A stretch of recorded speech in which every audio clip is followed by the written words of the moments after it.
Introducing PubCoin. PubCoin is the rewards program for pub sports contributors. Regular chat contributors share their play of the day, POD, in the YouTube chat, including the phrase POD in their message. At the end of the week, the amount of units earned are converted into PubCoins. PubCoin can be used as reward points for prizes, shop discounts, and contests. Hey, what's going on, y'all? It's Mills here, Pub Sports Radio. Do you guys want to challenge the personalities here at Pub Sports Radio? Do you guys think you're better than them at entering in your MMA predictions and picks? Would you want to get paid for it? $100? Here's how you do it, man. You sign up right here at the link below. It's just this easy. PubSportsRadio.com. Enter your email. Pick your weekly picks. That's it. Oh, and you get bonus points if you can predict how they're going to win in what round. Every single week, a new winner's getting crowned. So every Saturday on Pub Sports Radio. So come on and check us out. You can win $100 just for signing up. Only thing you need to do is see if you can beat us here at Pub Sports Radio by entering your UFC predictions and picks weekly. Do it. I dare you. See you guys. Upgrade your membership to gold, you will be automatically entered in every horse race, every Wednesday and Friday. A lot of names, a lot of familiar faces, and another chance for $50 to sign up for PSR Gold. It's going to be a lot of fun. Why wouldn't you want to be on this list, huh? Frank, that's a great question. Does AI determine the winner? No, Frank. The fastest horse does. So shout out to everyone that's a member. We appreciate you guys. We let our horses run forever. 2.5 hours. Hey, what were you saying? It's Odeo, here we go. And they are off. You know I'm not winning this. My horse ain't like this. And here comes Big Show, who says 2 minutes is too long. Big Show wants this race to end right now. Going to be moving into the stretch soon. K-Wolf up front. Saturated making a move. And there's nasty motherfucking Nate. On record 97. And he should have been Director 97. $100. P1ing all the money. Oh my God, Director! And it's Director 97. Back. Oh my God! Fresh, take it home! You're 6'5", 4!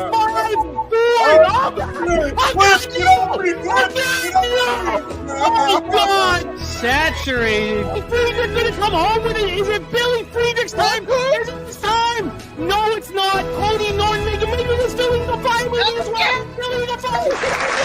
How dare you throw his down? Does Coin have enough space to get home? Or will Dabby take care of business? Here comes the show. A third win for Director 97. But Connor Mack takes out. He might be blowing his load a little bit too early. Is anybody? The contestant, here comes Iron Eagle out of nowhere. Iron Eagle. It's a packed race. 5 seconds. Bristol from the back. Bristol. The family wants that.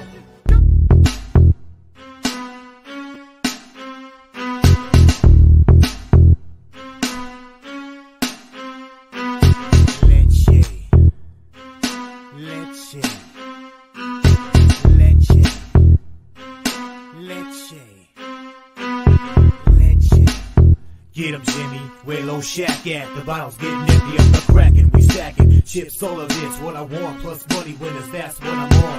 You can say I'm gone, I prefer elevated, Pub Sports Radio. Time to get educated, we'll get produced, fade the juice, letting loose with so much abuse that the bookies wanna call the truth. They getting slaughtered, can't forget Jeff and Low Baggers in the chat. That's a little record, cause we be, oh yeah, pubbing. We be pubbing!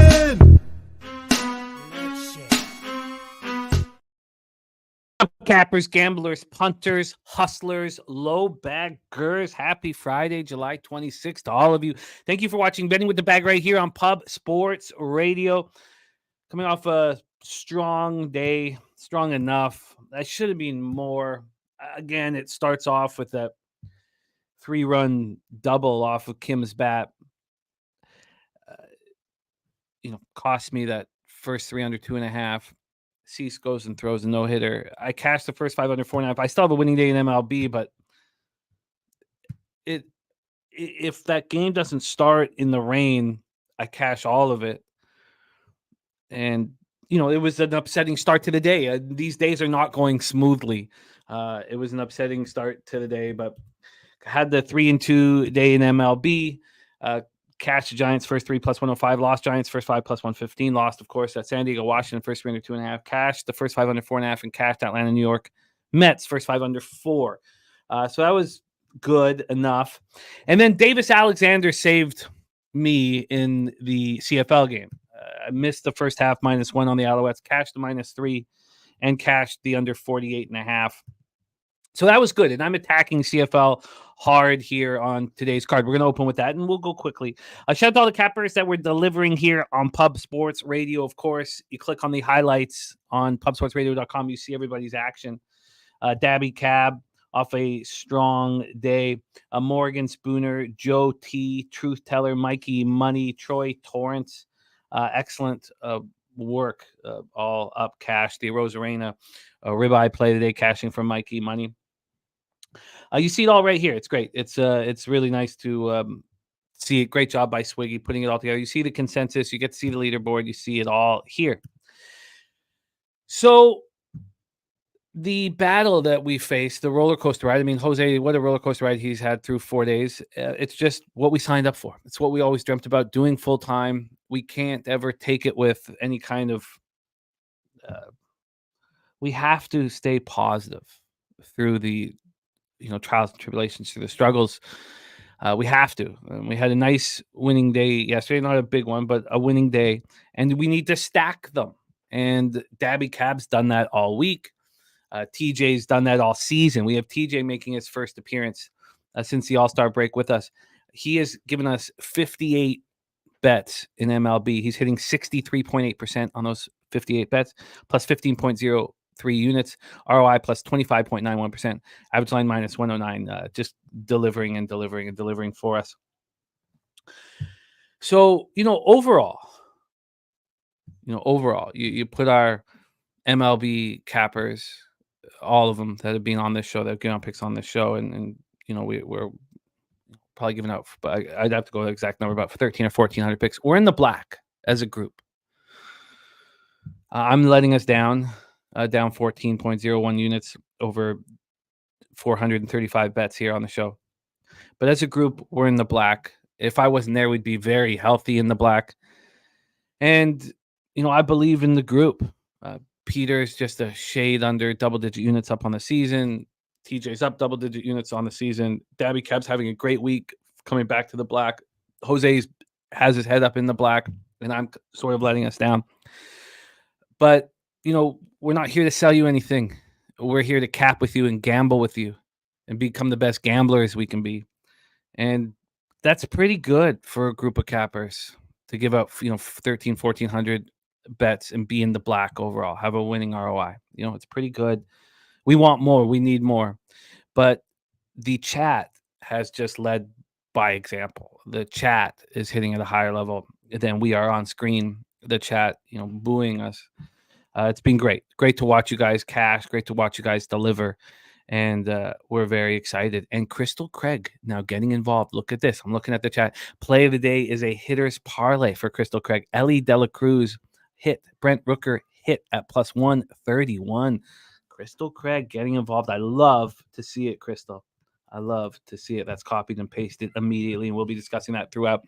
Shout out to Swiggy in the house. We have the UFC contest, $100 UFC contest live, free to enter, and we have huge UFC 304. Please check out our hit UFC show, the Locker Room podcast starring Big Show, who's right now in Cleveland at the National Card Show alongside Jeff Slaughter. You should see the cards that Slaughter's picked up already. Some beauties. Slaughter, Big Show hanging out with our guy Ick Schnizzle in the land as we speak. And UFC 304, our Locker Room podcast starring Big Show, 2 Cents, Millsy, and Brizzy. Take a look at that one. Morgan Spooner, LJ from H-Town, Trill OG, play today's Astros first 5 money line. I can't wait to talk about that game. I've only made one bet in baseball so far, and I believe I've destroyed the line move. I'll have to see. Not that necessarily means you're going to cash, but you'd rather destroy the line move or than have the line move, heavy against you, obviously. Wine Time Sports, Nate Dogg, Troy Torrance, Morgan Spooner, play of the day 1, Texas Rangers team total over 3.5, and Houston Astros money line. So there's another Astros money line. Look, I want to hear from you guys. I am thinking, and I know that a lot of people don't want anything to do with hedges, but I get $1,500 if the Astros win the division. $375 plus $375, $400 and plus $375. The Rangers at plus 290. Now I know the Mariners just picked up a Rosarena, but I've been staring at that Rangers at plus 290 to win the division here. I think a Rosarena will help this Mariners offense, but how much can he possibly do? He just can't do enough.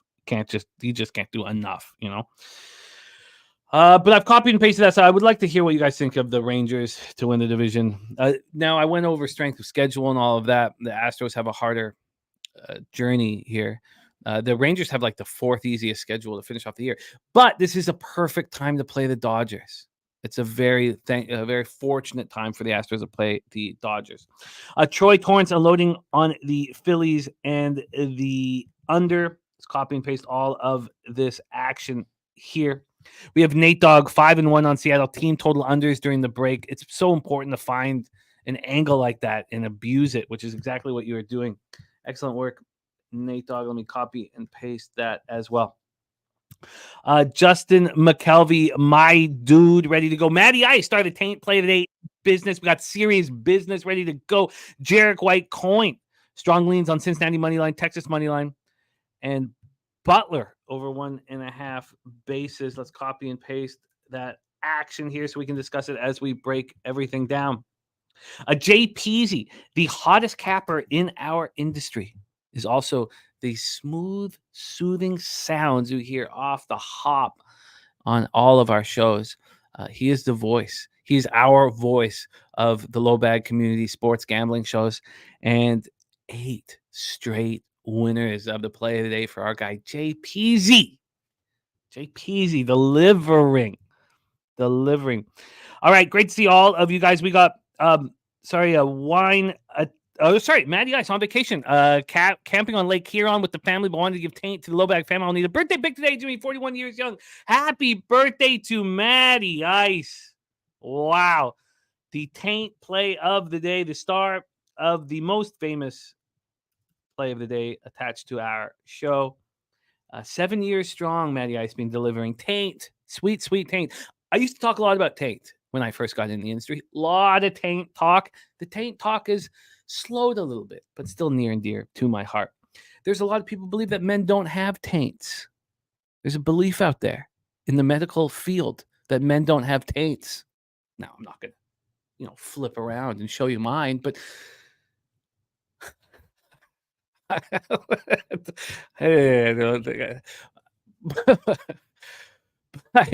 not that I'm sitting here saying I'm the only guy in the world with a taint. I just believe taints are out there. That's all. I believe taints are out there. That's all. Joey Marinaccio, the nuke worker. Redblacks money line locked in. There we go, nuke.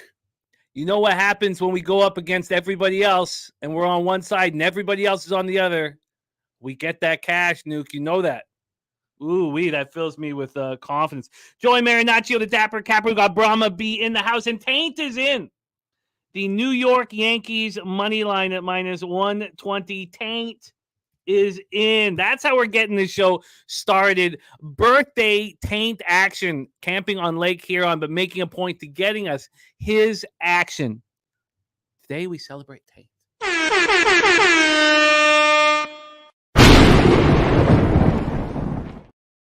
Taint.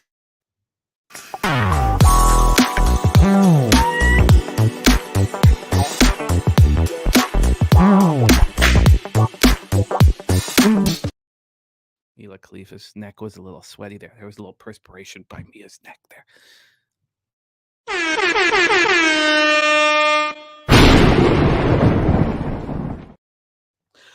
Database play of the day is the under in the Phillies Guardians spot. That makes a ton of sense to me. I'm looking forward to cap that one. So let's get that copied and pasted as well. Spreadsheet play of the day. Oh, database, excuse me. Database spreadsheet. Sorry, in my head. Database play day under Phillies Guardians. NJ Striker ready to get to work. Dutch Boy Fresh in the house. Dutch Boy Fresh delivering the fresh 24, breaking down 24 college football teams, one a day. Today's episode, the Louisville Cardinal. Just a hop, skip, and a jump from the Twin Spires Churchill Downs. When you're sitting in the bleachers at Churchill Downs, you see the Cardinal on the. It's beautiful. It's a dope spot. Louisville Cardinal from our guy Dutch Boy Fresh. Joseph Gomez guards team total under 4 and 4.5. Rich H representing the 604 Van City in the house. Speaking of Van City, Friday night, Rich, go out to the longest running sports facility in Canada, been there since 1887. Go down to Hastings Park tonight. You know, Friday night racing. You're very close to the east side, which is full of hijinks and heroin, meth and crack, and lots of things for sale as well. A lot of things for sale on the east side. But go to Hastings Racetrack. Check it out. Check it out. Coin, my man. Nate Dogg 420 ready to get to work. Tim Montana BX. Johnny Guns ready to go. Thank you for the very, very kind words, Johnny Guns. And as a 28-year-old sports bettor, you are on your way to a giant career. You're way ahead of most 28-year-old cappers right now. Way ahead, Johnny. We all believe in you very, very much. Very, very much. Goran Ninkovsky, our guy, upgraded to PSR Gold, which means he's racing horses today. Goran Ninkovsky is racing horses today. And my God, what's his call on Hickson? Now, look, I don't think that Hickson's better than Ouellette. I want a running back who's going to run into the teeth of the defense over and over again. Hickson was absolutely electric yesterday, as Goran Ninkovsky believed in. Absolutely spectacular. He was so good. But that kind of elite have to get outside the edges for a smaller running back in 18-game season.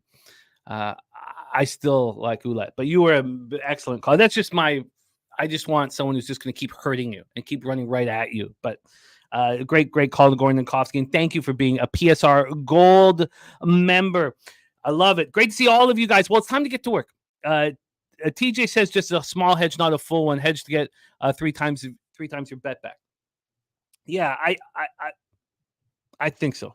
Honestly, Kong's smash play of the day is Sanchez 17.5 outs and Seattle Nerfy. So he's going for a big score at plus 150. Let's get that copied and pasted right here. Let's get that copied and pasted. Kelly McInnes, Robert Franklin. Great to see all of you guys. Ron Crawford, Spreadsheet Dog is in. So we have Taint and Spreadsheet going at it here on today's baseball card. Heads up between Spreadsheet and Taint. Very dangerous. Very, very dangerous. That total is ridiculous. You look at these two pitchers, you think obviously this game's going to fly over. That first move from 9.5 to 9, and that's not dumb money doing it. Now I know it's going to be moving to the over now, which but absolutely wild. Rem Most he has felt his taint once. Okay, there we go. He has felt his taint once. Joseph Gomez says taint Bangkok. I'm not sure if that's the case. Look, I don't. Bangkok.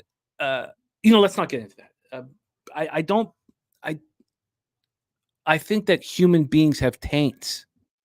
That's all I'm going to. I don't think it's just a woman thing. I think human beings have taints. I don't think Bangkok has anything to do with it. Milwaukee, Miami under 8, Philadelphia, Cleveland under 8, and Angels a money line for Wine Time Sports. Let's get that copied and pasted here. Get that copied and pasted. Ron Crawford. Now, Ron Crawford. So I waited, like I told you guys. I waited and waited and waited and waited till the 3 came, and the 3 came, and I moved on it yesterday. So Ron Crawford Spreadsheet play today. He was with me, and it was a 4. I'm surprised a little, Ron, that the spreadsheet correlates with Ottawa. And I can't wait to break that first game down. We're going to be doing that in a very, very soon. Very, very soon. DC Capper needed Montreal -1.5 to cash it, but oh damn. And then okay, beautiful. And Andy had a 16 parlay that needed Montreal -3 to cash it. Went to bed thinking he was going to lose, and he cashed it for 1.4K. Okay, I like hearing that. All right, a lot of love for our guy Matty Ice. I'd love to see it. Williams Wrestling says wrestling and horse racing tonight race at Hastings Racetrack. Between each horse, there will be a live wrestling match.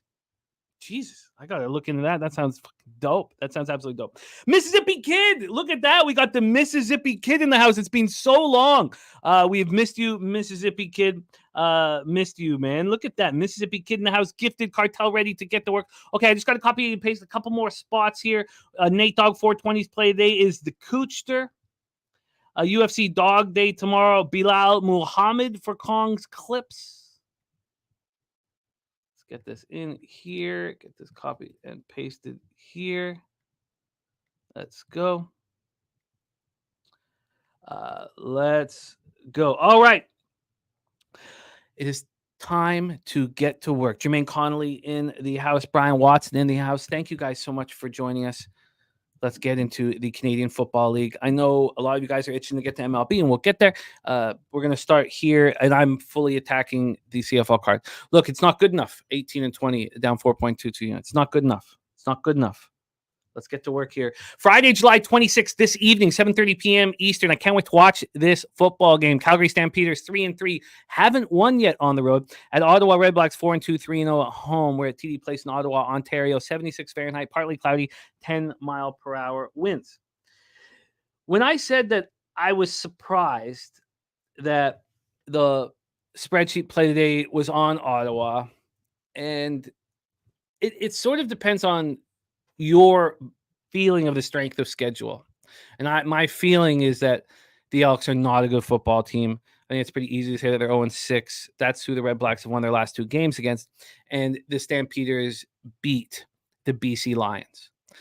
Now, they did that at home where they're undefeated. Statistically speaking, with rest at home, the Stampeders can beat the BC Lions. The Redblacks can't. In saying that, if you're using an eye test, if you're using a bias from what you just saw last week, of course, you would be on the Stampeders. I do believe they are the better football team. But we know how football works. There's all of these intangibles that come into play with rest, injuries, travel. And it's not just the best football team that wins a football game. I've moved on 2 spots. I'm on the under 51.5, and I'm on the Redblacks money line at -102. I did not move on the money line until this morning. I think it was this morning, pretty early. Right now they're -101, so could have waited, a second longer. Now they did open up at +108. There has still been a move towards the Redblacks. The Stamps opened up at -124 at Pinnacle. They're now -114. Now, BetOnline gets usually out before these other books, but it's not really in CFL. 365 gets out the fastest. So on the total, I moved on the 51.5. Now we see 50s. So another thing about the totals in CFLs, we saw overs cashing nonstop. Overs. Last night, that was a 5th straight under in CFL. And I believe there won't just be a 6th straight under, but a 7th straight under. And then at this point, I kind of like the over in Ticats Elks. That's the lone game I have not moved on. Let's roll here and look at that. Ron Crawford, a spreadsheet, has Redblacks by 6. Goran Ninkowski is on Calgary and Toronto money line. And when I looked at the game, immediately I wanted Calgary. That's just my first gut looking at, because yes, Calgary's a better team than Ottawa. Let's break this down. Stampeders coming off an impressive 25-24 home victory over the Lions last Sunday, which means they are playing on short rest. 5 days in between games is very difficult. 5 days in between games and travel against an Ottawa Redblacks team with a 2-day rest advantage that just played at home last week. A very, very difficult situation for the Stampeders. Jake Meyer was very good. 25 of 32 for 307 yards, 3 touchdowns, no interceptions. Jake Philpott, Clark Barnes, Reggie Beggleton all caught TD passes. The defense stymied Vernon Adams, intercepting him twice. The Stamps had 4 tackles for a loss, and it was all big boy defensive tackle Clarence Hinks. He had all of them. Now, so we just watched the Stampeders at home with rest slow down and really stymie Vernon Adams. This Stamps defense is for real. They are for real. Yeah, Textile says Calgary looks like the right side to me, though. I get it. Look, I get it. I get it. Anybody who would look at these two teams would say, yeah, the Calgary's a better team. Okay, let me finish. This Redblacks defense is sturdy. The Stamps and Jake Mayer, and I love unders with Jake Mayer. Now, I wasn't on the under in that game in Winnipeg. And that was a 41-37 Winnipeg win against the Stamps. And that was an outlier situation, I believe. A truly, truly outlier situation. The Stamps and Jake Mayer play conservative football. Now, that's changing a bit because Jake Mayer is blossoming. But they play conservative football. And we have this statistical backing here. The Stamps have the worst second down conversion rate in the league at 40.8%. I don't see that talked about anywhere. They don't go for the big plays all the time. Redblacks coming off defeating the lowly Elks back-to-back in a home and home last Friday. They won at 20-14 to remain perfect at home. So you have a 3-0 team at home against a Stamps team that is yet to win on the road. Now, Drew Brown's not doing enough. He's doing just enough to get his squad W's. Against the Elks, he was 22 for 33 for 257 yards, no touchdowns, 2 picks. They struggle delivering explosive plays. Now you have two teams that both struggle delivering explosive plays. Redblacks quarterback Drew Brown went for 480 yards in week 6. 480 yards in week 6 against Edmonton's defense. Week 7 at home, there wasn't much to it. And overall, I'm telling you, that was an outlier performance. We see those outliers in a football season. That's what it is, because he's only completed 58.9% of his passes. He has 3 touchdowns, 3 interceptions in all other games. 58.9% of his passes, 3 touchdowns, 3 picks in all other games, other than one 480-yard performance in Edmonton. Ottawa's offense is dead last in the league at 5.41 yards per play, and they've been strong defensively this year. They're third in the league, allowing 348.5 yards per game. They also have the third-ranked passing defense. They're second in the league, only allowing 7 passing touchdowns on the season. They're second last, scoring only 5 passing touchdowns. Look, the Stampeders go into Ottawa, and they beat them. They've won 5 straight in Ottawa. They've covered the spread in 4 of their last 5. The under is cashed in every single one of those. I believe in the under, and I'm on Ottawa. So there we go. I'm on Ottawa. And there's not, until we saw a spreadsheet and Nuke Worker, did not see one person on Ottawa. Everybody's on Calgary. Every article's on Calgary. And then you're like, wait. Are you just picking the best football team to win a football game? Because that's not how it works. So, yeah, the best football team is the Calgary Stampeders. So let's see them on 5 days rest. Travel to Ottawa. That's unfair. But why is that not being talked about by any of these cappers? No, they're just saying Calgary's a better football team. Yeah, great. Calgary's a better football team. Bet me if you'd like. Okay, we roll on. Next up for a Saturday, July 27th, 7 p.m. Eastern. This is another double dip spot for me. I'm on the under 49, which I'm hoping at this point will be the 7th straight under in the CFL. And the Blue Bombers minus 105. Sorry, Goran Ninkovsky saying Riders did cover, Jimmy.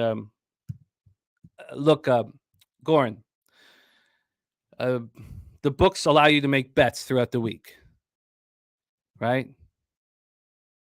So the line opened up at 2.5. went up to 4.5 and dropped to 2.5.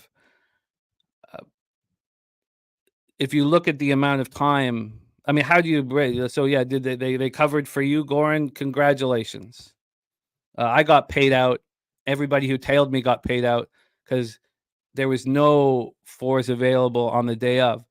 The odds of that game spent much more time at between 2.5 and 3.5 than they did at 4 or 4.5. So great job, Goran. You did it again, Goran. And we all cashed too. All right, Blue Bombers are. Okay. But so they didn't cover. Goran. You know, everybody that rocked with me yesterday, every single person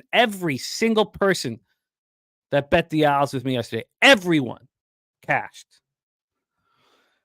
Now, Ron Crawford had moved early. Okay, let's roll on. BMO Field in Toronto, Ontario, 75 Fahrenheit, sunny, 6 miles per hour. I'm on the under 49, and I'm on the Winnipeg Blue Bombers in this one. Look, the Blue Bombers are 1-6 against the spread this year. The one time they cashed for us was against the Stamps, and they were fortunate to cash. So they're costing everybody money. Now, there's this underlying theme from cappers out there that the Argos are a bad football team. I don't know where they get that from. I don't. They're not that bad. They have special teams, spectacular special teams.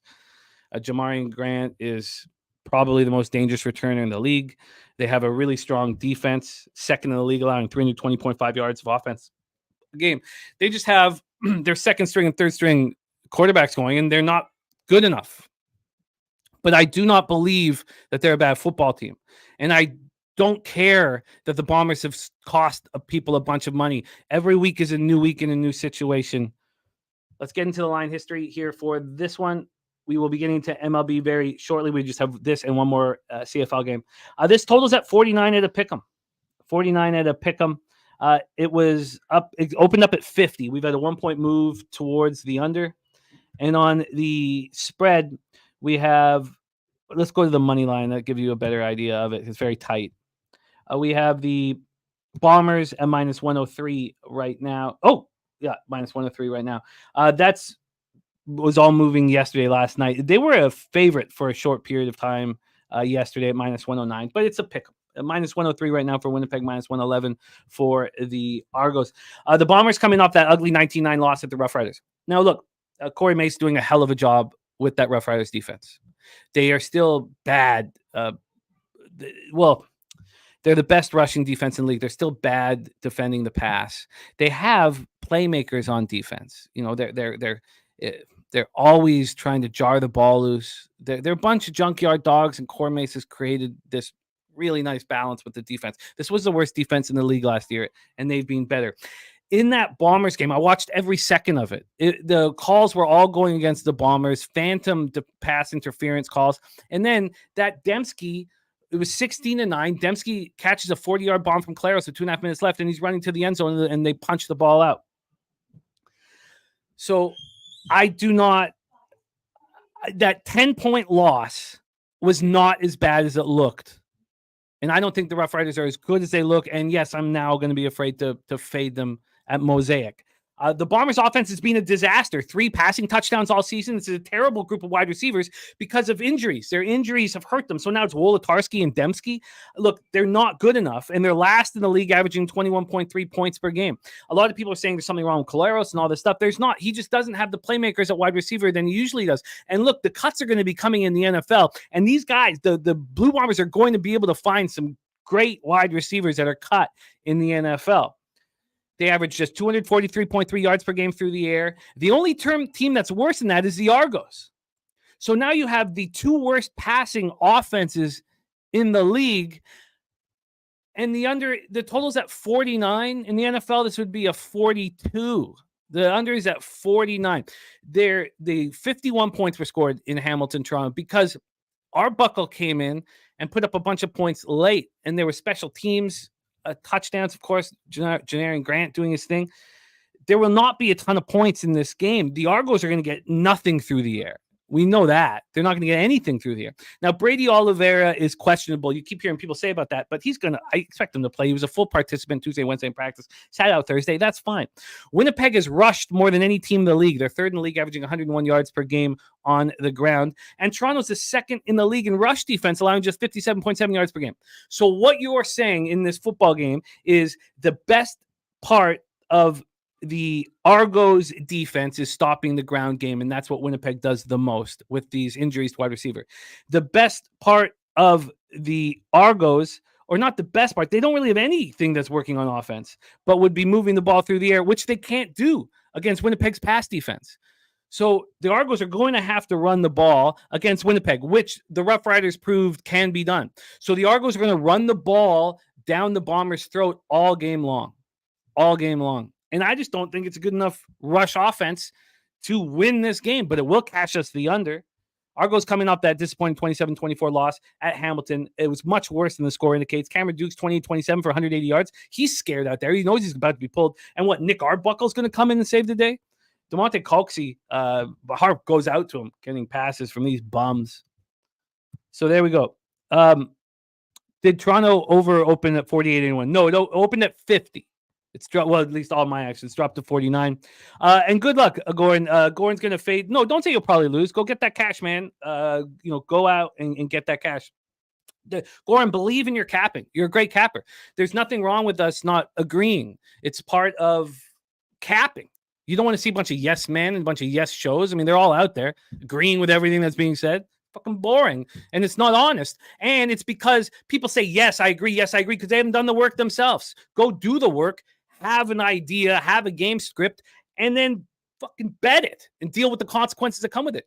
I love hearing your capping, Goran, and I want to hear it. And you fading the Bombers can get you paid in full, and I hope it does for your sake. But it's not going to. The Bombers are going to cash. The under is going to cash. Let's move on to our final game. Now, this is very tricky. Very tricky. Hamilton, Tiger Cats, 1-5, 0-3 on the road at Edmonton Elks, 0-6, 0-3 at home at Commonwealth Stadium in Edmonton, Alberta, 75 Fahrenheit, partly cloudy, 6 miles per hour. Now, if I'm right, let's say it's all going according to plan finally. Let's say I'm finding my angle here in CFL and starting to roll, and there's been 7 straight unders, let's say. I think this game can go over, but there's a lot of information that I can't get yet, that I'm not getting. This total is at 52.5. It opened up at 53.5. We have a 1-point move towards the under. The market tried to adjust to all the overs hitting early in the year, and they adjusted too much. I was shocked to see the Elks at -3.5 at -105. They opened up at -2.5 and blew right through that, -3, -3.5. Chris Jones was fired. And I don't usually like authoritarian coaches match. I don't. But Edmonton Elks was a garbage fire, and somebody had to come in and fix it. And I thought maybe he would do a good job of it. So, look, they've been destroyed and had the longest home losing streak, which was caused really by his predecessors. And I like Jarius Jackson. I always have. Those of you may remember Jarius Jackson. He was a dual threat quarterback for Notre Dame, like from 96 to 99. He won 2 Grey Cups with the BC Lions. He closed his career winning a Grey Cup with the Argos. He's a beloved guy in CFL. But I did not think that it was Chris Jones alone at fault. And it was the first time in a long, long time that I didn't back the team that had their coach fired. Now, their kicker was terrible. He went 4 for 7 in that 2014 loss at Ottawa. But I don't understand if Jarius Jackson's going to come in and be the quarterback, why he just stuck to the game plan. I mean, you could say that McLeod Bethel Thompson cost Chris Jones his job. Now, that probably isn't a fair thing to say. But why do you have a game manager when you have a Mustang and Trey Ford sitting there, the dual threat who changed last season around? Not only did he change, so Kevin Brown in the last game, Kevin Brown ran 9 times for 26 yards. They're last in the league, the Elks, running the ball 61.7 yards per game. Do you remember what happened when you had the dual threat and Kevin Brown? Kevin Brown ran for 1,000 yards, led the CFL in rushing last year because of it. They're the worst rushing. Why would Jarius Jackson just keep doing the same things that Chris Jones was losing with? I don't get it. as soon as Trey Ford, Heck Crichton winner, as soon as they give Trey the keys, I'm going to bet the Elks. Now they're saying, Jerry Jackson saying, we're going to find spots to put Trey Ford in. Well, how long are we going to wait? I'm not going to sit here and watch McLeod Bethel Thompson check down. And also, McLeod Bethel Thompson, nobody goes off about 4 days rest and 5 days rest like McLeod Bethel Thompson. He just fucking whines. He whines because he's 36 and his body doesn't recover, and he just fucking whines. Whines and whines. Get Trey Ford in here and let's start something. Let's try to do something. The Ticats coming off their first win of the season, a desperately needed 27-24 victory at home over the Argos. Bo Levi Mitchell, 20-29 for 270 yards, touchdown and a pick. James Butler had a game, 11 carries for 50 yards and a touchdown, caught 4 for 53. Look, at this point, I need to know what the hell's going on with Trey Ford. I don't really want to be involved in this football game. I don't want to disregard this 2.5 to 3.5 move on the Elks, because of course you look at this and you think, oh God, Ticats a plus 3.5. Of course I want the Ticats plus 3.5. We have football cappers, that we love that talk about how they love to see it go from 3 to 3.5, and they'll move on it at 3.5. Right? They love to see it go from 6.5 to 7.5. Once they see it at 7.5, they'll move on at 7.5 because the books are saying, look, we're giving you every opportunity to bet this dog. And the Ticats, we don't have the public cash, but the Ticats are going to be extremely public because there's going to be a bias from what they saw at home last week. Ron Crawford says Edmonton by 9. I would like to be involved. That kickoff out of bounds, Goran, was 8 seconds left and you can't get to overtime. That was just horrific. But look, I don't want McLeod Bethel Thompson. I want Trey Ford. And I want Jerry Jackson to come out and say he's going to use Trey Ford for X amount of time. You got to mix up the defense and not just have a check down specialist. So I've not moved on Hamilton Edmonton. I don't believe in either's defense. I don't believe in either team. All right, let's roll on. That is CFL. So in review, I got, what happened to this here? Sorry, I lost my connection here to the chat. Okay, here, let me just get out of this. I'll get this second. I've got 4 spots in CFL. I am on 2 spots in each of these games tonight and tomorrow night. I'm on the Calgary Ottawa under 51.5. That's already down to 50. I only bet it last night. I'm on Winnipeg Toronto under 49. I expect that to drop. I'm on the Blue Bombers money line, and tonight I added the Redblacks money line, so I got Redblacks and Calgary Ottawa under. And that, my friends, is our breakdowns for today, Friday, July 26th in Canadian football. And I know I've not been delivering, and I fucking better. So at least in the winning night last night, let's keep it going. It's time to talk MLB. We have cappers who are white hot. Dabby Cab crushing it. Huge week for Dabby Cab, climbing his way back to the black. We have TJ hitting at 63.8% over 58 bets. That's very, very impressive. Jose's had 2 of 4 shows this week that have been massive cashers, and he is in the black overall in the season. I'm coming off a winning night. We got to keep these going. Let's please welcome our star of MLB programming here on Pub Sports Radio, coming to us from San Antonio, Texas, home of the Southtown 101. The best bar in Texas. Please welcome Jose Bouquet to the telecast. Jose, how are you? Jimmy, I'm okay, and I have to switch my mic. Good start by me. No, I'm doing all right. Like you said, up and down, but we continue to do the thing, Jimmy. It's a lot of fun. I'm excited. Maybe excited is a little too much. I had a winning day. So it's back-to-back winning days, although that's cash. 2 days ago, for show purposes, I had a slight losing day, but I need to keep this rolling. Fabiano, Joseph Gomez. Yes, Fabiano, I did put on a Red Sox hat.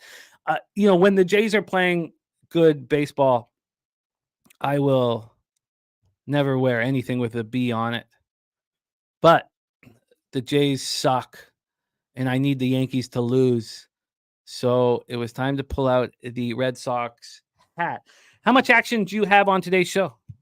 I don't have anything yet. It's a very difficult card for me. There's some line movements that have really scared me, and it's going to be very interesting to see how all we break this stuff down. There's some pitching changes as well that I think might have affected these lines. So I'm going to hopefully hash that out with you. By the way, happy birthday to Matty Ice. Of course, shout out to him and Tame Play Day. And tomorrow is Jay Peasy's birthday. So that's very interesting as well. Oh, that's dope, man. Shout out to Jay Peasy. Looking for a birthday pick. Of course, we'll hook him up here. Hook him up. Now, Steven Fehrenbach, who's ready to blindly bet the unbeatable preseason Ravens. That's a funny angle in sports. You say there is pitching changes. No, you've got what's his name? I forgot who already I was referring to. Senga starting today, for example. And I assume that they just waited a little bit to officially name that, and then this line. Zach Gallen has been pulled. Yeah, okay. Exactly. Him too. And then that line, for example, Morton and Senga was 8.5, is now down to a 7.5, according to what I'm looking at. And that's just worrisome because I'm like, oh, am I gonna have to bet a full game over? Same thing with Drew Thorpe and George Kirby. Started an 8, now it's a 7. I'm like, fuck, am I gonna bet these over? I got in on the first 5 under. That's my only bet I made. I made yesterday around 8 or 9. Yeah, I got under 4 at -120. I'm considering doing a first 5 plus a half, which is hopefully just another pseudo under there because but we'll talk about it all. I got first 5 under 4 at -120. It's not moved that much. 3.5 at +100. It's not moved that much. My dude saying Yelich Brewers out for the season with back surgery. We are how many days away from the trade deadline now? 4 days away. Yeah, close. So, shout out to Randy Arozarena. Yeah, big moves are going to be made. What is your call on moving on the Rangers at +290 to win the division?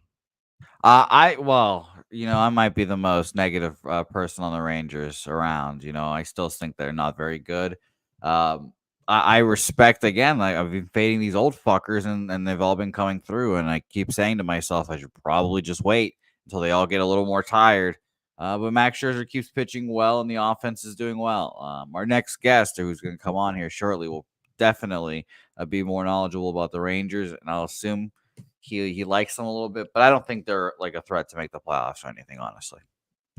Well, it's moved 15 cents since last night. So it's moved 15 cents this morning. Let's just do a quick review of our action from our cappers in the chat before we get rolling here. Crystal Craig got us started with her play of the day. Ellie Dela Cruz, a hit. Brent Rooker, a hit at +131. LJ from H-Town gave us a trilogy play of the day's Astros first 5 money line. Morgan Spooner, number 1 play of the day's Rangers team total over 3.5. Number 2's Astros money line. Troy Torrance says he's unloading on the Phillies and the under. Nate Dogg's 5-1 now. Team total unders on the Mariners, but we'll see if Randy Arozarena will change any of that. Coin has strong leans on the Reds money line, Texas money line, and Butler over 1.5 bases or hits, runs, and RBIs.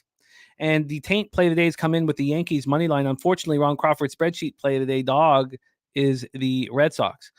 The database play of the day for Troy Torrance is the Phillies guards under. Kong's Clips is on Sanchez, 17.5 or more outs, and a Seattle Nerfy. He's tied that together at +150. Wine Time's on Millie Miami under 8. Philly Cleveland under 8. Angels money line. Nate Dogg 420 is on Kikuchi over strikeouts. And we welcome our first guest. He's been crushing it this week, and we need him to continue to do that on his way back to the black. Please welcome from Dallas, Texas, star of Medicate Mondays, our friend Mr. Dabby Cab to the show. Dabby, how are you? Good, Jimmy. Jose, kind of in a position like Jose, this is my, show record here, but my overall record for the season, I just, for the first time in like 2 months, hit the black again. And I'm going to be honest, it doesn't feel good. I'm not going to be one of those people that's going to sit here and be like, yeah, I made it back. That's not how it's supposed to. I'm supposed to be in the fucking black. I'm supposed to be winning. So like I said, it doesn't feel good, but we're here and we're going to keep rolling. It's time to go now. Yes, it is time to go. 2 years ago, I had a big season MLB and it was August. I just caught fire. I think that things settle in, and after the deadline, you see, who is really putting out effort and trying, and the market is really sharp. And there was all these cappers at the time saying, I don't like betting at the last 5-6 weeks of the season, 8 weeks of the season, because the market's too sharp. But you can use that to your advantage. I don't think the market being sharp is something that is negative. I know that you don't bet player props, Jimmy, but at the end of the season, the players are fucking dialed in. The time to bet player props is at the end of the season, because I'm telling you, those waves that they ride throughout the whole season, they peak out, and the better players, that they get hot. It is what it is. I love it. Well, let's continue. And also, it is important, though, as a group of the cappers on this show, and put up 1,400 pick. I guess it's probably more than that. This is quite a bit more than that, maybe 1,500 picks. We're in the black overall as a group, and I'm the one letting us down. So that's important, because that's a lot of picks to give out. Tracking, honesty, and accountability. So let's get to work here. We start in Philadelphia. Cleveland Guardians 61-41, 28-26 on the road at the Philadelphia Phillies, 64-38, 37-16 at home. We're at Citizens Bank Park in Philadelphia, Pennsylvania. 84 Fahrenheit, 7.4 miles per hour in, and it starts dying down throughout the game, down to 6.6 after an hour, down to 5.1 after 2 hours. Let's get into the line history here for this one and the cash flow, and set this up appropriately to hear best bet number one from Dabby Cab, who is 6-1 on our show so far this week. We have Sanchez at minus 173. He opened up at minus 161. Look, I was waiting for the move here. There was a slight move last night, and initially I got nervous about fading the Guardians. That started to go away once I dove a little deeper. This total is at 8. It opened up at 8.5 at 4:57 p.m. Yesterday, and by 8:27 p.m. it was an 8. So we've been dealing with this 8. It's now almost a pick 'em, slightly juiced to the over, but a half run move towards the under. Let's take a look at the cash flow for this spot. We have 88% of tickets and 76% of the cash on the Phillies. So Guardians have 12 and 24.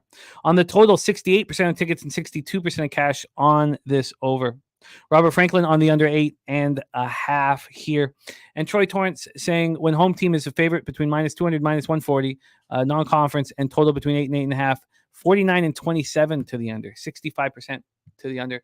We have Ben Lively going up against Christopher Sanchez. So another thing important for today's show, from when you listen to my breakdowns, or my setups, I should say, is that all these stats are now from July 1st. I cut out the last 15 days of June. They're gone. So it's just July 1st to July 26th. And of course, that includes the All-Star break. So neither team's hitting. Guardians are not hitting lefties, 211, 657 OPS. Phillies aren't hitting righties, 228, 683 OPS. The Phillies bullpen in July has been atrocious. 6.71 ERA, 1.56 whip, where the Guardians have been doing what they've been doing all year long, delivering from the bullpen. 2.53 ERA, 1.07 whip. Ben Lively is on the hill. Ben Lively, 8-6, 3.57 ERA, 1.19 whip. He's allowed 15 home runs in those 93 and a third. In his last start, 5 1/3, 6 hits, 2 earned runs, 2 Ks, 2 walks, and 2-1 loss at home versus the Padres. He's been really good at home. The struggles have come on the road. He's 3-5 on the road with a 4.27 ERA. He's allowed 10 of those 15 home runs in 52 2/3 on the road. And he's got a 247 opponent's batting average. Christopher Sanchez has been elite all season long. 7-5, 2.97 ERA, 1.24 whip. His last start, 5 2/3, 2 earned runs, 1 homer, 2 Ks, no walks, and 4-1 loss to the Pirates. At home, he's unhittable. He's been spectacular. At home, in 66 innings, he has yet to allow a homer. 6-1 with a 1.50 ERA, 63 Ks, 10 walks. So the biggest advantage I see here is Sanchez at home against Lively on the road. And the bullpen, I'm not sure if I should be concerned about the Phillies bullpen. Take it away, Dabby Cab. Best bet number one. Shout out to Razor Sharp Picks in the house. Take it away for us here, Dabby Cab, Guardians, Phillies. Yeah, shout out to the Phillies. After dropping those two, I've hit my next 2 bets on them. So that's 19-4 on bets with the Phillies this year. today I want to get involved in the Phillies too, especially hearing our guy Taint in the chat talking about, how he's high on them, and shout out to him. Happy birthday, Matty Ice. Good to see you in there, man. I hope you enjoy that vacation with the family too. I just got back from one. Let's just say, I hope yours goes a little better. I mean, it was still fun, but hopefully you don't get caught in a fucking flood or anything like that. Ben Lively going tonight. He's one of those guys. I talked about, a contact pitcher last night. I kind of consider Ben Lively a contact pitcher also, just based on the fact that, he's thrown 93 and 1/3 innings this year, and he's sitting at 80 strikeouts. So, his strikeouts are a little less than 1 per inning. And he's been decent at keeping people off base. If you're sitting at a 1.19 whip, at least he's not walking people. So again, we come back to, he is a contact pitcher, correct? That's where we get at. And he's somebody who's been giving up the long ball a little bit this year. And this is not a park that's going to be friendly to that for Lively. He's given up 15 home runs in those 93 and 1/3 innings. And Citizens Bank Park is a place where the ball's going to fly. I think Schwarber and Harper are ripe today to hit both of their props if you guys want. I personally am going to be on Harper. I took his over 1.5 bases. Is it plus money? Let me check what it is now, because I actually locked it in a while ago and I haven't tweeted it out. I got plus 112. Let me see what it is now. I think it's still plus 112. Can you guys double check that for me? Sure. Okay, cool. But I got Harper over 1.5 total bases at plus 112. The fact that it's sitting in plus money, he went 5-0, or he went 0-5 his last game. In the game before that, he did have a double. He went 1-4, but that double was at the very beginning of the game. So it's interesting to see that he hasn't had a hit in his last 8 at-bats. I love being on Harper right here. Lively is a guy that I think is susceptible to a long ball. You could probably take Harper for a home run also, but I've talked about how, that's not my favorite thing to bet in baseball, really. Over 1.5 bases, plus 115 at Pinnacle. Harper Well, over if I 1.5. have to take a hit, we could take extra money too. So there we go. But yeah, no, you're locked in there. So we have Dabby Cab's breakdown. Harper over 1.5 bases, plus 115 for his best bet. Jose Bouquet, break down your thoughts on this spot and tell me your feeling for the Phillies bullpen woes. Is it real, or is the sample size too small? Yeah, it's interesting. I've always had my guard up with this Phillies bullpen. I've been one of the few people that are like, oh, I don't know, this bullpen's very good. And now it's kind of, struggling here a bit. I'm sure Dave Dombrowski is going to add an arm or two at the deadline. So I think it'll be fine, honestly. I think they'll just bounce back here, maybe some fatigue or whatever. But here today or tomorrow or this weekend, should we be trusting the Phillies bullpen? Their last game against the Twins is not on the bullpen. Marsh should have caught that ball in the outfield. I don't know if you saw that ball that he ran down and just missed it. If Marsh catches that ball, the Twins are still down 4-1 going into the last inning of that ball game. So, and I was thankful for that because I had the over. I needed that shit to hit the ground. Only reason we cashed is because it hit the ground and it made it 4-4. But if Marsh catches that baseball, the Phillies don't blow that game. I know that's just one game, but you know what? We played 6 since the All-Star break, so one game is kind of a lot in that sample size. Well, and the bullpen's rested and ready to go, too. Obviously, day off yesterday. And Alvarado hasn't thrown since Monday. Dominguez hasn't. He hasn't thrown since Sunday. Dominguez hasn't thrown since Monday. So it's been a long time since these guys have thrown. I think they'll bounce back. This game definitely screamed under to me. I agree with Troy here. And I looked at Christopher Sanchez over outs as well, and I saw it 17.5 minus 200. Wow. Both of the books I looked at were putting that up, and I was like, great. Well, it's we're fucked on that, I guess. So, I like the unders in this game. We'll probably move on a full game under 8 here with Troy. Yeah, that all makes sense to me. I wasn't planning. Obviously, Lively is the scariest part about this against the Phillies offense. So if he can go 5 innings and give it to the bullpen, I'd be very okay with that.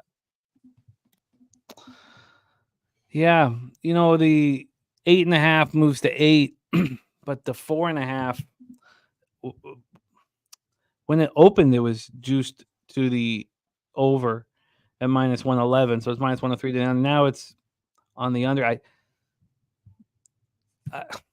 I guess what I'm thinking is, if you were to lose the first 5 under, it's because Lively got touched. Accurate. Yes. Yeah. By I think Harper. so. Yeah, Troy saying the market is telling us Lively is vulnerable. I think it To is. But yeah, I think that is the question. And Troy saying it's also telling us that the Guardians bats are dead. I think that's true too. And so you've been watching these Philly games a little closer because you had those overs and you've been betting them heavy.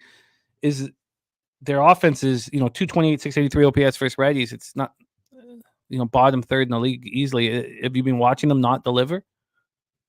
As far as scoring runs, the Phillies have been struggling against right-hand pitching. I mean, a lot of their games that they were winning were coming down, 3-2 ball games. I don't have any of the stats pulled up in front of me, but I haven't. If you've noticed with how big on the Phillies I am, I haven't been up here, giving out the Phillies as a side, right? That 19-4 has not come from them as a side recently.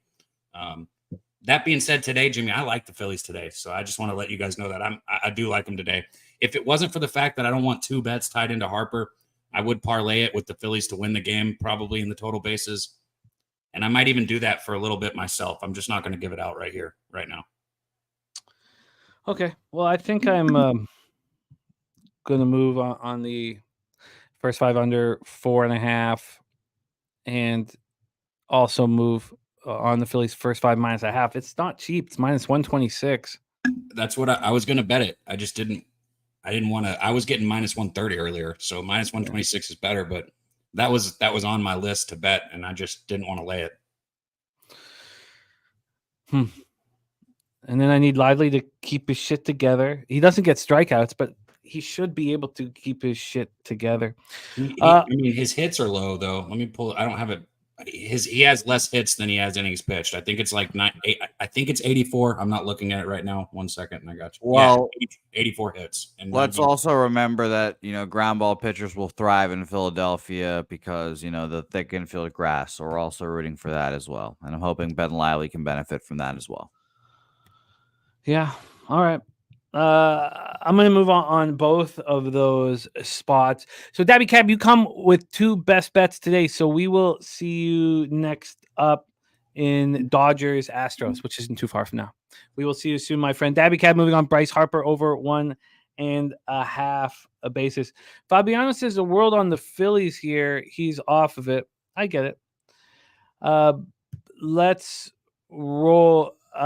Let's roll. So, I want to get these bets in, Jose. I'm concerned that the line's just going to continue to move here. So I would like to make these bets. So do you want to set up Twinkies, Tigers? Do you mind? Sure. Pablo Lopez versus Keider Montero, of course. Jimmy perfectly times it. 2 Venezuelans going up against each other. One, my close personal friend. One, an acquaintance. For now, we'll see how close we become. Pablo, last few starts, I'll say 3 out of 4 of them have been solid. 7 innings, 1 earned run ball against Milwaukee, 7 Ks, 1 walk. 5 innings, 4 hits, 2 earned runs against the White Sox. Touched up against the Astros in the lone bad start he's had in a little bit. 5 innings, 6 earned runs there. Dominates Seattle. Dominates Oakland. So he's kind of in a run of pitching really well. He's faced Detroit this year once. It was his 3rd start of the season. He got touched up, actually. 4 innings, 6 hits, 5 earned runs at Detroit here. Now he's going back there. So it'll be very interesting to see how he, delivers here. We all remember his first month and a half-ish of his season wasn't the best either. So I'm excited to see how he bounces back. We could talk about Detroit here against righties, and this is obviously from the 26th to today here. We'll start off with that. Detroit against righties. They are 10th, 120 weighted runs created plus, so swinging it pretty well right now as well. Full season, for those who are interested, we obviously know this Tigers team is not the best, but full season, they are 20th, 94 weighted runs created plus. So that just illustrates that this Tigers team is in fact swinging it well right now. Now, obviously, I think everyone's big question about this game is going to be, what are we going to get from Keider Montero here against the Twinkies offense? He's had 5 starts, back-to-back bad starts against Toronto and the Dodgers. Pitched 6 shutout innings against Cleveland before the Dodgers start. So what are we going to get from him? This is interesting part. Royce Lewis activated off the IL as well today. So, we all know what he does. Just fucking go ahead and bet him to hit a home run, because I think now he's come off the IL twice now, I believe. And I believe in both games he hit a home run this first game back. So just, make that note. He's back. I expect him to be in the lineup. I like Kiter, but I don't know if today is his day. He also, by the way, has faced the Minnesota Twins earlier this month. Really, Jesus Christ, my dog just startled the fuck out of me. All right, no worries. Yeah, that scared me. Sorry. Give me a worries. second here. Sure, yeah, do your thing. We have 79 Fahrenheit, 9 miles per hour left to right, slightly in, dice down to 6.3 miles per hour. I almost didn't bet that first 5 under 4.5 in the Cleveland Philly game. -111 at Pinnacle. Why would that total go from 8.5 to 8, and you'd still be getting real simple 4.5? It's I still bet it, but it makes me very, very, very uncomfortable. Pablo Lopez has talked about off that great start against the Brewers. He's been better on the road than he's been at home this year. Kiter Montero, that 5-4 loss of Blue Jays wasn't quite as bad as it sounded. He got in early trouble in that game, and he stuck around. And when they pulled him, he's the type of pitcher, like they pulled him after 5 1/3 in the 6th inning. He'd only thrown, I don't have in front of me, but 75, 80 pitches.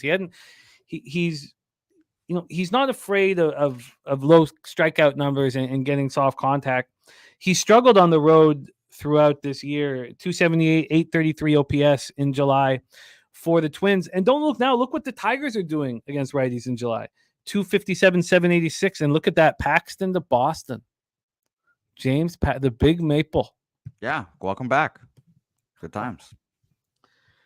We just wanted to get some fans there. Why don't we just pick up Paxton, paying the minimum so we can get some fans there? I just want to go over the line movement here before you finish your final thoughts on this one.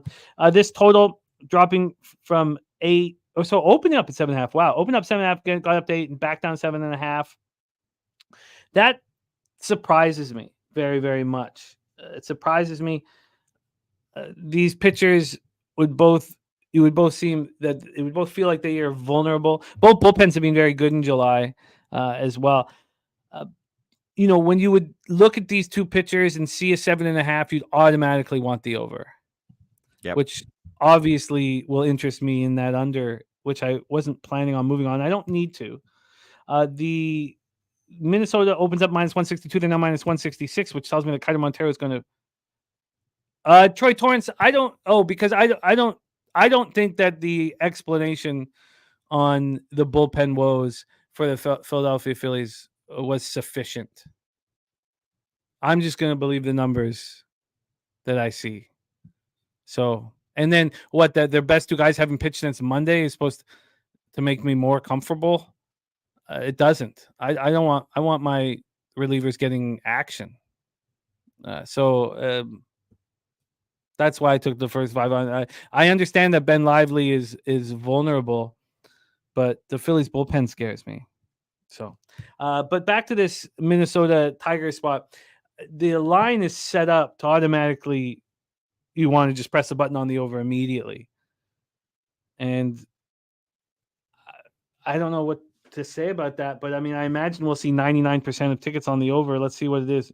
98, 96 on the over. And it's sitting there, and it goes up to 8 and comes back to 7.5. 76 and 67 on the Twins. So sharper action on the Tigers, which tells me that Montero is going to pitch well here. Take it away for us. Finish your final thoughts here on Twins Tigers, because this makes me want to bet the under. Yeah, I stayed off. Like I said, Royce Lewis coming back might give the Twins offense a little boost. And, if you're a player prop guy, I wouldn't be surprised at all. Again, he hits a home run or something of like that sort. So bet his total base is over. But I ended up just staying off this game. I would lean under, though, like you said. I mean, 98% of the bets, 96% of the money on the over. And we dropped down.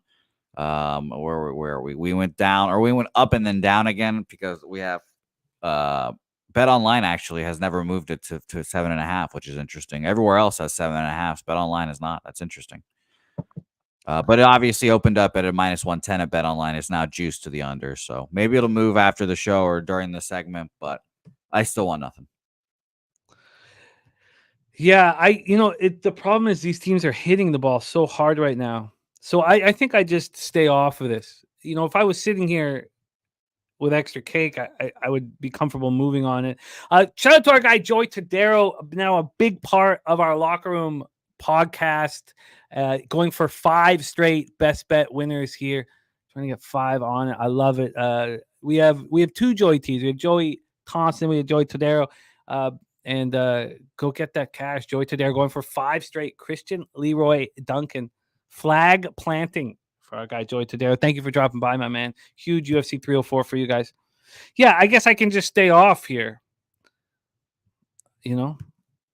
But I mean, this is just screaming. You know what? Let's see where it closes. I can just sit with it. I mean, if this closes at 7.5, I'd be more inclined to bet the under. Yeah. So I'm gonna wait here on the under, but and unfortunately, I do kind of like Hyder Montero. But look at these stats. I mean, you got 2 pitchers who over 9 innings allow what 10.5 runs a game, more than that, 10.9 runs a game, and this full game totals at 7.5. And that makes no sense at all. Is there bad weather or anything like that? No, weather is fine. We went over that 79 Fahrenheit, 9 miles per hour left to right across the diamond. Then it becomes slightly in. Interesting. Troy says the total ticks up to 8. It's actually 100% to the under. That's weird. Yeah, I mean, I just thought I think it's interesting that Bet Online never moved it to 7.5 and kept it at 8. I thought that was weird as well. But everywhere else is showing 7.5. So, yeah. Okay, well, I will comfortably wait. And Dabby Cab, by the way, likes the first 5 over in this game. Just of course, of course. Why would everybody? I mean, who wouldn't look at this game and think that this first 5 wouldn't go over? I mean, that's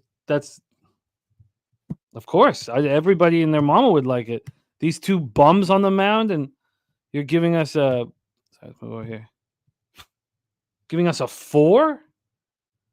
I mean, that's ludicrous. Every single person in the world would want that over. I get it. Well, 98% of the world does, apparently. Yeah. All right. Troy Torrance says Kaider has good stuff. Yeah, he's got good stuff. I saw it. Oh, I watched the game. They're not in person, but all right. Let's bring on our next guest, our number 1 MLB performer here on Pub Sports Radio. He's been nothing short of incredible. Also, don't forget your next guest opened 4-9. 4-9, which means he's 33-12 in his last 45 picks here, Jose.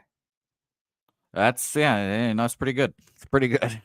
Please welcome. We got upstate New York in the house. Please welcome our friend TJ back to the show. TJ, welcome back, man. How are you? Oh man, good to be back, guys. I'm doing well, thanks. 63.8% on the season. Last college basketball season was the first time we had a capper go over 60%, a weekly capper on our show. And that was Dabby Cab. You are on record-breaking pace right now, TJ. So let's keep rolling. We move on. Cincinnati Reds at the Tampa Bay Rays. Reds 49, 53, 24, and 25 on the road. The Rays 52 and 51, 27 and 27 at home. There's Birdie in the house. Great to see you, Birdie. Troy Torrance says, come on, TJ, tell me we are on the Reds. Nick Lodolo on the hill. 8-3, 3.51 ERA, 1.12 whip, 84 and 2/3, 89 Ks, 25 walks, and 10 homers. His last start, 6 1/3, 6 hits, 4 earned runs, 1 homer, 8 Ks, 1 walk in a 5-4 loss at the Nationals. On the road, he's been so good this year. Unbelievably good. 4-1, 2.84 ERA, 46 Ks and 38 innings with just 6 walks, only 4 jacks allowed, and a 173 opponent's batting average. Going up against the Wizard of Boz, Wizard of Boz coming off a tough spot at the Yankees. He went 3 in the third. He walked 5 batters. He didn't allow a run, but it was a tough spot for him. You know, the kid was all jacked up. You know, it's been a long time in between Yankee starts for the kid. I mean, the guy didn't pitch at all last year. And, you know, he was just cranked too high. But they still got the win, and he still had it. I don't know. It wasn't good enough. 5 walks. Reds versus righties, 258, 877 since July 1st. Rays versus lefties, 265, 842 OPS. And Rants saying Shane Boz not good. Wonder who is good. Who are you comparing him to? Babe Ruth? Reds bullpen 3.26 ERA, 1.29 whip. Rays bullpen 4.55 ERA, 1.28 whip. Let's get into the line history here for this one. We'll split out the first 5 up. So the first 5 total is at 4. This opened minus 123 to the over. It's now minus 103 to the over. 20 cents of movement away from that over on the first 5, which will give you an idea of where this full game total has gone. From a full game perspective, we have a 7.5, but that's where it opened. So no movement there. Now it did go down to 7, dropped to 7 at 10:25 in the this morning, and then 11:07 came back to 7.5. Overall, we've had 6 cents of movement towards the under. Razor says total's gone over in 8 of Cincinnati's last 11 games. Gift Cartel says don't trust Boz. Last game he had 1 strikeout. That's not going to cut it with the Reds. Rant says over or Reds. So 8 of Cincinnati's last 11 games has gone over, but Razor says with Cincinnati as an underdog, 12 of the last 17 have gone under. Let's take a look at the cat. Did I do the side here? Sorry. So that's the total. Let's take a look at the side here. Full game money line. We have the Rays at minus 103. They opened up at minus 110. So the Reds have gone from plus 102 to minus 105. And when we get to the cash flow for this one, you have 30% of the tickets and 48% of cash on the Reds and Lodolo. On the total, 91% of tickets, 90% of cash on the over. And the Rays bullpen, 4.55 ERA, 1.2 whip, hasn't been very good. Reds bullpen's been good for a long time. And there's our guy, Tori Coker, in the house. Again, for those of you who weren't with us yesterday, Tori Coker rocking 2 jobs right now, 15 hours a day, trying to pay for his sister and cousin's funeral right now. And we're in talks of how we can help him out. And we want to get a GoFundMe together. Tori Coker, not asking for anything, didn't ask us to do anything for him. Nothing, just putting his head down and doing the work. I noticed that he wasn't around, and I love capping with him, so I reached out to him to see how he was doing, talk to me about what's going on, and we're going to figure out a way that we can help him out as a community and as a family. So thinking of you, Tori, and great to see you, man. Take it away, TJ, your best bet here, Reds, Rays. Yeah, I want to start by looking at these pitchers here, and while I don't think Baz is a bum, he's certainly no Babe Ruth. 1.76 whip. Yeah, it's a small sample size, but those walks are very concerning. 827 OPS against. You know, he's getting hard hit. So over 95 mile per hour exit velocity, 54.5% of the time, which would qualify as the worst starter in baseball if he had more starts. Only 29% ground balls and 37% fly balls. All those numbers are very, very concerning against a Cincinnati team who is pulling the ball over 45% of the time, 40% hard hit rate, a smaller sample last 14. Both those numbers go up. Their ISO goes up, OPS over 900 last 14 versus right-handed pitchers. They're smashing the ball right now. So obvious starting pitching advantage to Cincinnati. Lodolo's excellent on the road, 29% whiffs. I got him at a 3.41 expected ERA. So yeah, easy pitching discrepancy in my opinion there. Yes, the Rays are hitting lefties, but Lodolo on the road, you gotta think he's got to get pumped for these starts because he's so used to pitching in that small park. He knows he can go on the road and actually do something good there. He's not getting hard hit very much at all. He's not getting barreled hardly at all. So I like Lodolo to have a good start here. We kind of talked about offenses a bit, and then bullpen wise, the Reds have been a top 6 or 7 bullpen all year long, and they're even better in the last 3 weeks. Who would have thought that going into the season? and they're rested, obviously, without playing yesterday. And then, situationally, Tampa's off that big win. They had to travel. I like fading teams in their first game after a series in Toronto. What was the last point here? Oh, yeah, dog to favorite. So I think if you're betting baseball, anytime there's a dog to favorite, you can't go wrong taking that side. So to me, Cincinnati has the advantage in all three parts of this game. Give me Cincinnati money line. I can get a -103 right now at Heritage. Yep. Yeah. Cincinnati money line -103. Yeah, that all makes a ton of sense. TJ moving on the Reds at -103. Mikey Money saying, keep an eye on this spot. Great red spot if they remain a favorite. Ron Crawford saying spreadsheet Cincinnati as well. Take it away for us, Jose Bouquet, Reds race. Yeah, I mean, I've been on the Shane Boz bandwagon as well. I'm not going to jump off. I wanted to back him here, but I'll stay off. A lot of cappers I trust, obviously, on Cincinnati here. So no action, but I was very interested in Tampa Bay today, honestly. Yeah, it feels like Reds are sharp action here. Also not noted, but the team coming off a 13-0 shellacking is not, I like backing a team that loses 13-0, not the team that wins 13-0. Shout out to our guy BT in the house, BT Redbeard CLC joining us as well. Yeah, that Reds -103 makes a ton of sense for me here. TJ, you have games coming up on the latter portion of the card. When you do join us, you join us next for the Cubbies Royals.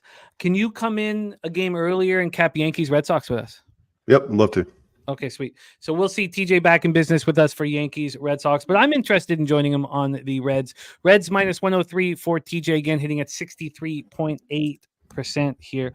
Lamont Williams in the house, max betting Minnesota money line. And Jose, at this point, there's nothing for you in the red spot. Yeah, I'm off. Okay, we will see you soon. TJ, my man, moving on Reds -103. Okay, let's roll on. Next up for Jose and I, 7:05 p.m. Eastern, we have the San Diego Padres 55-50. And Troy Torrance says, I'm not kidding you. I think the Reds is the wrong side, and history of this market is all over the Rays. Robert Franklin also on the Reds money line. Fading. I'm very interested to see what Boz does at the Trop here. We'll talk more about that spot, but I can see why TJ is interested in the Reds here, and I want to look further at that game as well. But 7:05 p.m. Eastern is where we are next. Camden Yards in Baltimore, Maryland. What a roller coaster ride that Orioles Marlins game was for you yesterday, and for Orioles backers. The Orioles bullpen, 4.57 ERA, 1.21 WHIP since July 1st. Padres bullpen, the worst in baseball, 5.58 ERA, 1.26 WHIP. But the Padres bullpen got a breather yesterday when Cease threw the no-no. Adam Mazer still getting opportunities, Jose. This is a team that's 5 games over 500, fully entrenched in the wildcard battle, and they keep throwing out Adam Mazer. I think before we do anything, what is your thoughts here on Adam Mazer?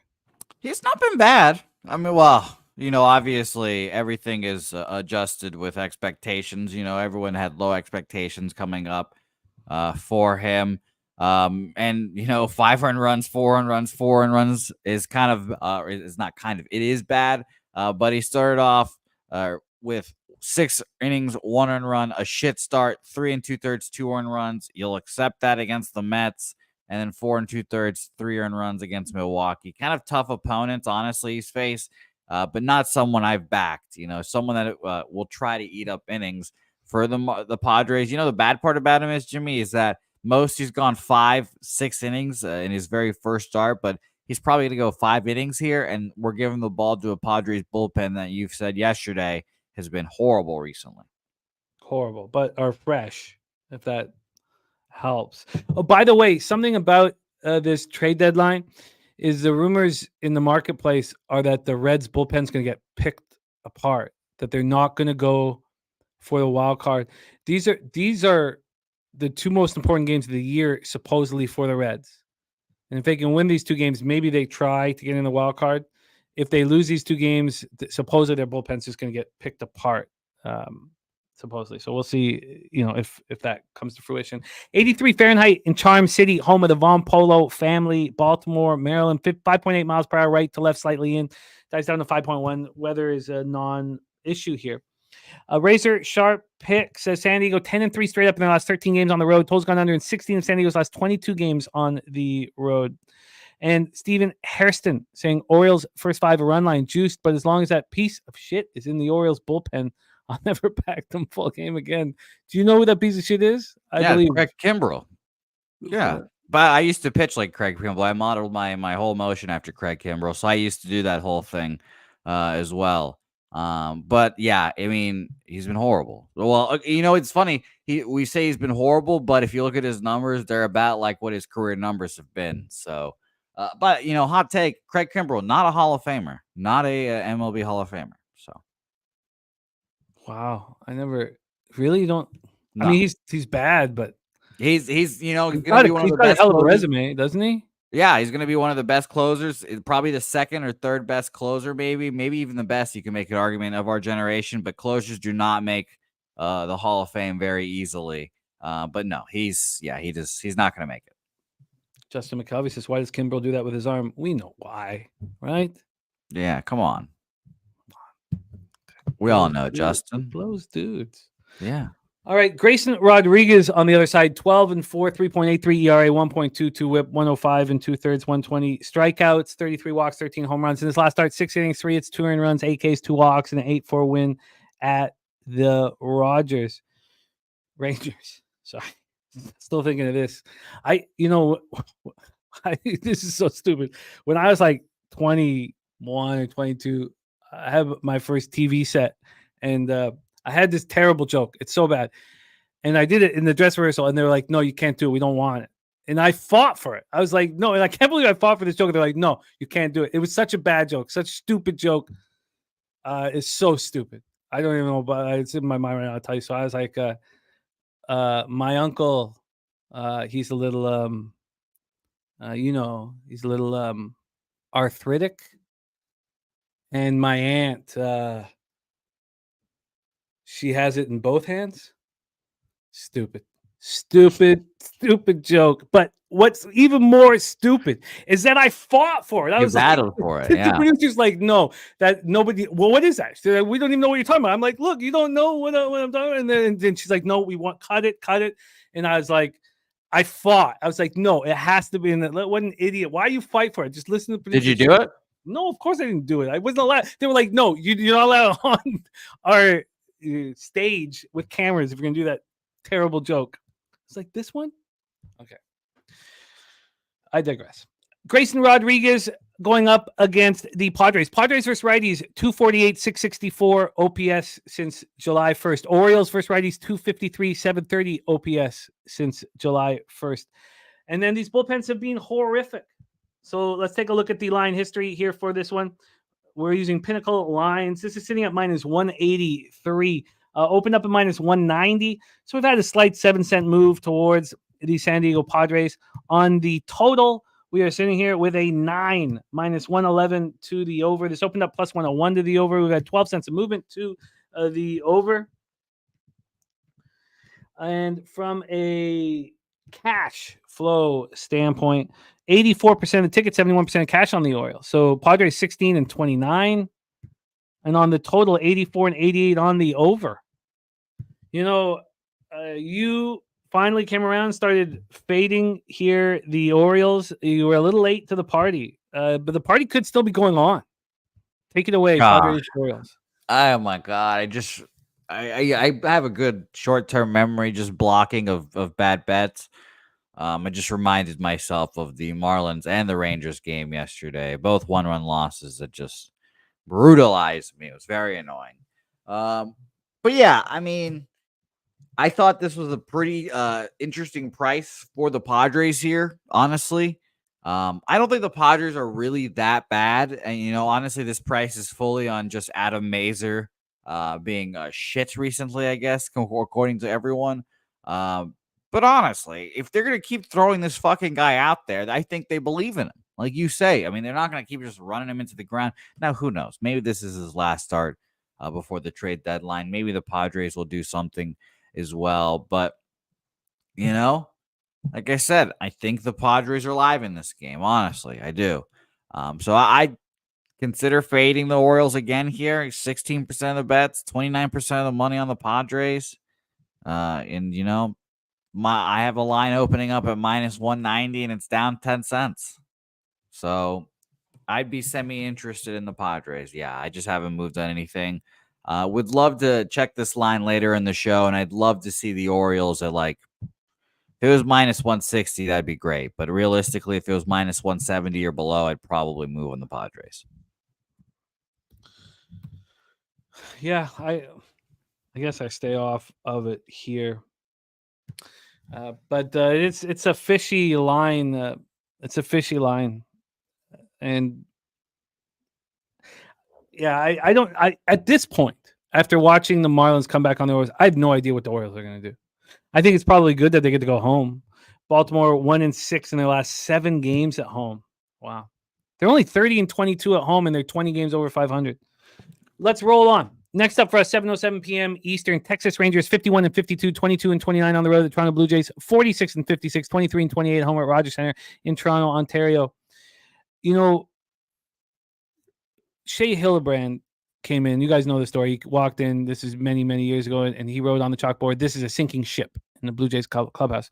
And Greg Zahn, this is something I've always disliked about Greg Zahn. He's on roids at the time, and he doesn't fight Hildebrand. He says he went and got a coffee, and 20 minutes later, he got very angry. I was like, come on. I want the junkie. Greg If we got him around, we might as well use him. Exactly. Greg, he should have beat the shit out of Hildebrand. And look, and you know how much love he would get here? He got cut from his job for, I don't know, some sexual allegations that I don't know anything about, won't speak on. But Zahn had a chance to be beloved here by Toronto faithful. All he had to do was kick the shit out of Hildebrand. This is a sinking ship beyond measure right now. It's just a sinking ship. Andrew Heaney going up against a Jays team that's the worst in the league against lefties in July, 193, 507 OPS. Rangers hitting 261, 757 OPS. Literally, looking at the Rangers to win the division at plus now 275, they were plus 290 last night. How do they not beat up the Blue Jays, in this series? I don't know. Can I offer you another third place team in a division that's very hotly contested that you have a future in? That you maybe would want to hedge with? Who's that? The Boston Red Stockings. Oh God, come on! Might I offer you that one? Oh, dude, come on! Rangers, the Red Sox are better than the Rangers. I think they got a better shot to win the division than the Rangers. So would you like to make a move with me? No. I'll take your bet. I'll take it. Kikuchi, 4.9, 4.54 ERA, 1.31 whip, 125 strikeouts, 28 walks, 16 jacks. DC Capper looking at the Rangers money line. Last start for Kikuchi, 5 innings, 4 runs. He's a 4.54 ERA. This is the Kikuchi that we expected. But of course, we need him to pitch well now so we can trade him, and he's pitching terribly. He's been a little better at home with a 4.43 ERA, opponents hitting 247, but he's allowed 9 jacks, 2-7. The Blue Jays bullpen, 6.11 ERA, 1.56 whip. Rangers bullpen, 3.27 ERA, 1.06 whip. It's absolutely beautiful up here in Toronto, so the roof will be open. It's a tricky travel situation for the Rangers coming up to Canada. That's something that I didn't really like about the spot. We have the total at 8.5. It opened up at 8.5 and immediately went to 8. It took an hour, 20 minutes. Then back up to 8.5, 8.5. So we have still 3 cents of movement to the under because it's probably a sleepy Rangers spot. This line with the Jays at -123 is unbelievable. Who in their right mind would think that the Jays should be the favorite in this spot? I mean, it's a shocking line. You have 86% of tickets, 88% cash on the over. On the money line, 62% of the tickets are on the Blue Jays. I mean, this whole market is nuts. Morgan Spooner says Rangers team total over 3.5 is the play today for him. Blue Jays have won their last won their last few games after giving up 10 runs, but these teams are going different ways and moving forward. The Jays are dead. Look, I agree the Jays are dead, but this is still a tricky travel spot for the Rangers, and I hate fading teams, as we said, after getting destroyed. Take it away for us here, Jose. Rangers, Blue Jays. Yeah, another interesting game. Obviously, the Rangers, by the way, 7-3, 5-game winning streak right now. So yeah, they're hot. I don't want to pick a fight against them here and fade them. But by the way, Jimmy, I did look up the division futures just now. 33-1 for the Red Sox. BetOnline has the Rangers at plus 400. Astros minus 150 now to win that division. So very interesting there. For Mikey, he says there's nothing sleepy about this Texas spot. Bad Dogs versus Kikuchi right now, 24-1-4, and have won 9 in a row. Yeah, but that's not the stat I'm looking for, Mikey. I'm not looking for Dogs against Kikuchi. I'm looking for travel against the team that just lost by 10 plus runs. Or give me that same stat and include only teams that traveled to Canada. Not travel, but traveled to Canada without a day off. Because you're not giving me the answer. There's nothing sleepy about this Texas spot. You didn't give me the Texas spot. You just wrote Dogs versus Kikuchi. So give it to me with travel. That's the whole idea of the sleepy spot. Not that Kikuchi doesn't suck. Take it away, Jose. If the line moves more towards Kikuchi, I have it at minus 120 now at BetOnline. If it goes up, I think I'll move on Toronto here. This reminds me in a similar spot while you were away, Jimmy. I think this was like a few days. I think it might have been the day before the All-Star break. I don't even remember at this point. The Rangers were minus 130 favorites at home against the Orioles. It was shocking. It was the fishiest line of the year. Andrew Heaney was on the bump. It was crazy. I bet the Rangers, we won. It was great. We were all slapping ass, talking about how smart we are. This is kind of does feel like the same spot here. It's a similar price. Rangers are hot. Heaney back on the bump. Rangers against lefties, by the way, this month good. Like you mentioned, 104 plate appearances, 113 weighted runs created plus. So pretty solid there. Full season 17th, 99, so average. It's worrisome.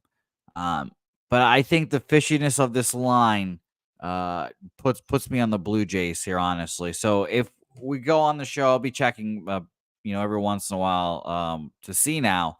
If it keeps moving up towards Toronto, I will probably move on them here. Now, obviously, in an ideal world in this bet, there's more bets and money on the Rangers. 38% of the bets, 72% of the money on them here. I'd much rather have that be this case with 62% of the bets and 72% of the money, but we'll see here. If the line keeps moving, I'll be interested in the Blue Jays just because of how fishy this is. I mean, it's a really tricky spot, and the line is perplexing. Yep, and I enjoy the angle of backing a team after getting their ass spanked 13-0. Yeah, well, what we do have is a red alert. Your grandma is wearing your sister's panties again. Play of the day is in. Red alert. It is the Texas Rangers and the under 8.5. Much love, Tori. Tori, we'll be in touch this weekend so we can get something together for next week, my man. But maybe I'll take grandma off while I say this. Love to you, man. No one can speak for what you're going through and what you're leading your family through. No one can speak on it, but we can all have respect for it. So thinking of you and sending as much positivity and strength towards you as you go through these tough times and work your ass off and lead your family through it. And we're thinking about you, man. And we're always here with open arms when you're ready to cap. All right. I will sit back and watch this spot. We've talked enough about it. We've talked about the angles that make me uncomfortable. But your grandma wearing your sister's panties again play today is in. Let's move on. 7:10 p.m. Eastern. We have Kodai Senga's 2024 season debut here. Expecting him to go 85 pitches. They're hoping to get 5 innings out of it. He got shoulder and tricep issues that came up in February. He had 79 pitches in his final rehab start Saturday for AAA Syracuse. He allowed 5 runs on 8 hits, 1 strikeout, and 3 walks. It was bad, but his first 3 rehab outings, he only allowed 1 run. So there's not a big concern over that.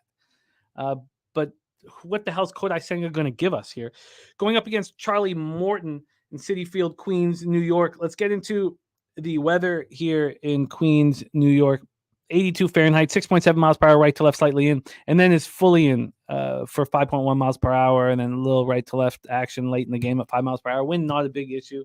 Let's get into the line history here for this one. We have the Mets down to minus 129, or up, I should say, to minus 129, excuse me. Opening up at minus 121. So the 8 cents of movement towards Kodai. Wow, an actually interesting trade just happened. The aforementioned Sir Anthony Dominguez traded to the Orioles for Austin Hayes. Oh, wow. And Christian Pache joining Sir Anthony Dominguez on the Orioles as well. But interesting trade with 2 contenders. Wow.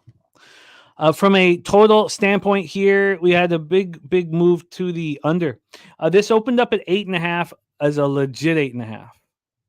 4:46 p.m. It was just slightly juiced to the under. Then 6:12 p.m. it becomes an 8. 8:05 p.m. it comes 7.5. That is a now.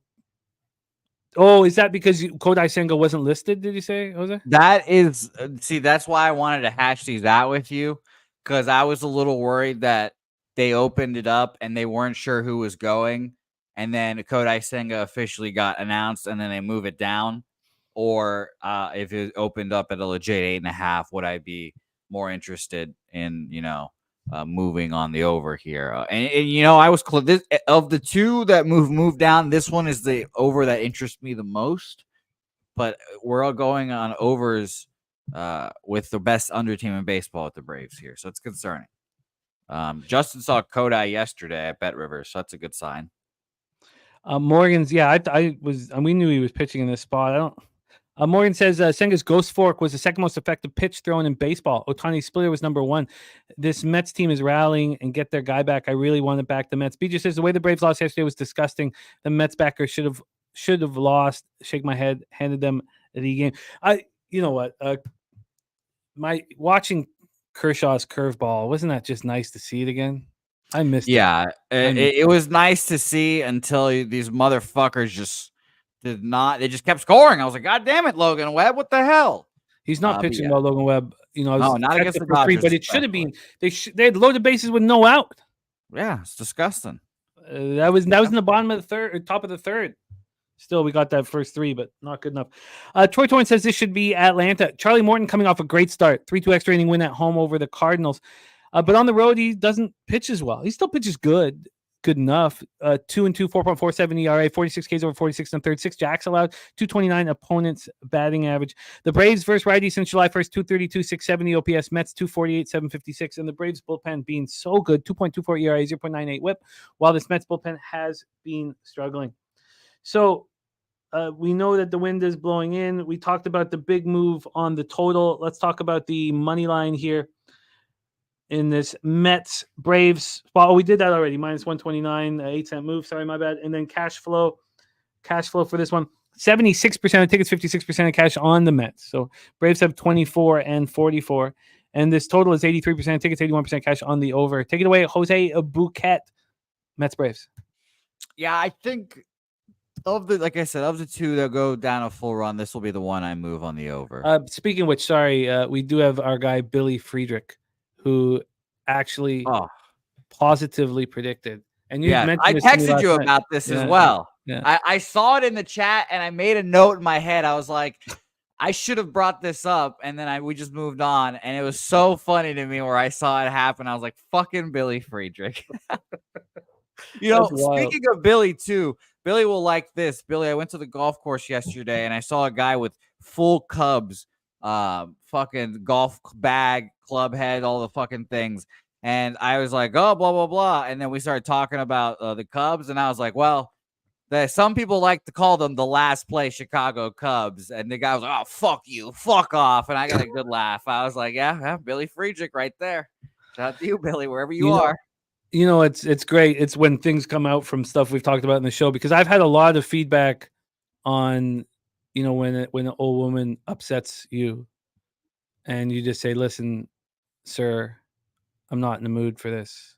I've been getting a lot of very positive feedback from my friends and colleagues. Those of you who've been using it with aplomb, congratulations, because you have it your whole life. Your whole life, you have an ace in your sleeve every time you talk to an old woman. So Yeah, pretty that's special. nice. Pretty special nice. stuff here on the show. But congratulations, Billy Friedrich. That was unbelievable. That was unbelievable. He does stuff like this once in a while. Like, this isn't, it's pretty magical. Okay, let's roll here. Take it away, Jose.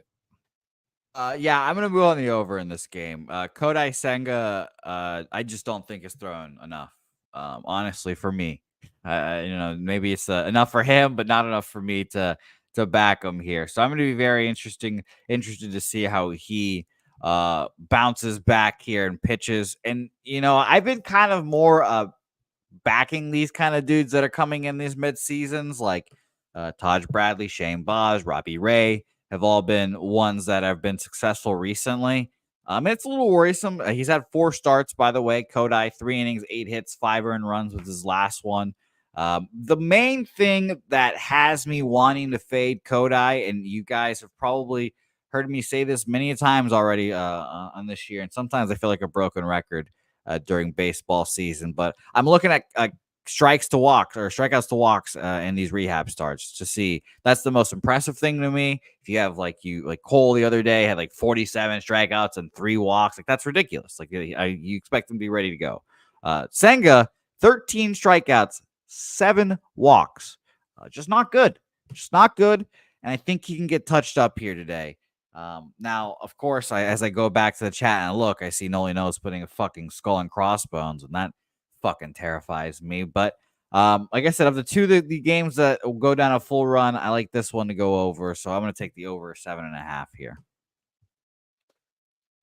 Wow. I'm also getting minus 110 on it. So wow, going up against Noli Knows skull and bones, man.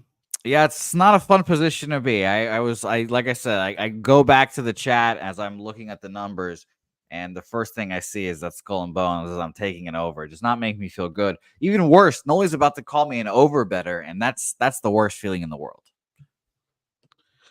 Wow. Sharif, nice to see you. Yeah, it's Tori's a hell of a guy, hell of a capper, great friend of all of us. Noli Knows says, Senga, I've been working towards this for the last few months. I feel 100% ready, and I'm excited to get back out there. I kind of like that he got touched up in his last start. Yeah, the issue is more for me, 3 walks, 1 strikeout, and that's in that rehab start. I kind of like that. I'm telling Kodai Senga, fucking prove it to me. Now, again, the Braves are the best under team in baseball. I've been cashing on Braves unders. I do not love taking a Braves over here. But this is a case of Kodai Senga, I think, is going to struggle here. We'll see how he does. And I also think the Mets are just offensively good, and they can get to Charlie Morton here. So let's just get some runs together, you sons of bitches. Well, I have some interest in the under. I don't know if I get there. I'm gonna leave question marks there. Ron Crawford said over 7-2 in the last 9 for the New York Mets. Let's. Morgan says his favorite from the show is pointing out champing at the bit. It's just an ace in the back pocket. Yeah, you know what I do, Morgan, is anybody who says chomping at the bit, I completely write off as an uneducated buffoon. That's what I do now. I completely write them off as an individual if they say chomping at the bit, especially these guys in media saying it. I think, what an uneducated fucking clown, and I just despise them immediately. I really take it way too far. One of my life goals in 30, 40 years, whatever, ESPN will become a reputable betting thing, and we'll be on there talking. Jimmy, you'll be retired by now. Who knows? Maybe in 30 or 40 years. Who knows? You're still on this earth. But I hope I won't be. I'm telling you now. This just in. I almost had a heart attack yesterday. Jimmy, at 75, gone. I'm working out like 4 or 5 days a week right now, and I'm getting nonstop chest pains. Okay. But no more gout. That's progress. But the point of all this is to say that I'm going to say champing one day on television, and people will look at me weird, and somewhere you guys will all know it's champing. By the way, you'll be surprised people don't say chomping at the bit and regular like day of life very often. Not the people I'm around. People trying to create a language that suits them. Oh, it should be chomping because it's a horse, and horses have bits. Okay, it's not. This isn't your language. Been created many years before. All right, let's welcome back TJ and get back to work. We have a big one here. New York Yankees, Boston Red Sox. Now, this is not one of TJ's best bets, but I wanted him up here. I wanted him up here for this one because it's a fascinating game with fascinating market moves. Again, and I'm chomping at the bit to get to it. Oh, God. Pull them! Pull them! Okay. Fenway Park in Boston, Massachusetts. We have Nestor Cortez versus Brian Bayo. This is one of those spots where you simply look at Cortez and Bayo and think, well, this game's got to go over. Now, we said the same thing about the A's Angels with Stripling versus Rosenberg, and that soared over immediately. So there is ground. And, when I was watching the game, I was like, well, why am I not on it? That was low-hanging fruit. There are low-hanging fruit spots, and here, watching this total drop right off the hop was shocking. I immediately thought about moving on the over, as anybody in their right mind would do. Let's start with the weather here to get us going with a swish. 81 Fahrenheit, 7 miles per hour to center. Then becomes in. So the wind's blowing all over the place. So after an hour, it starts blowing in. Let me just refresh that and let's get a better sense of that. Usually that can be fixed with a refresher. Now it's all over the place. Now it's 8 miles per. It's just the wind's crazy. The first hour it's left to right. Second hour it's straight out. Third hour it's in. So keep refreshing it. Keep an eye on it. This total, as I said, is at 9.5. It opened up at 9.5, and 1 minute later it was at 9. 1 minute later, 6 minutes after that, it's getting slightly more, 1 cent more juice, nothing. And then 8:36, it gets back to 9.5, and then at 1 in the morning, it's at 10. It's at 10. Now it's back to 9.5. We've had 4 cents of movement on the over. I find that absolutely, absolutely fascinating. On the money line here for this spot, let me move over here. We have Bayo and the Red Sox at plus 105. They opened up at minus 102. We've had 7 cents or 8 because the Yankees gone from minus 106 to minus 114. So to add interest in this one, we have Ron Crawford. Spreadsheet play of the day is on the Boston Red Sox. Shout out to our guy, Ron Crawford.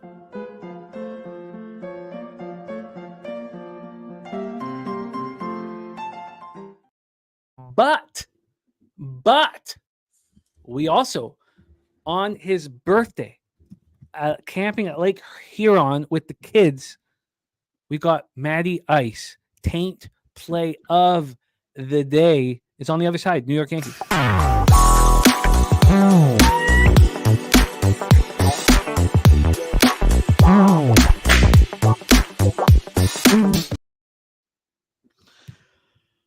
Yeah, Kong. I haven't had it since I started working out. The gout went away, so I haven't had it in 4 months, 5 months.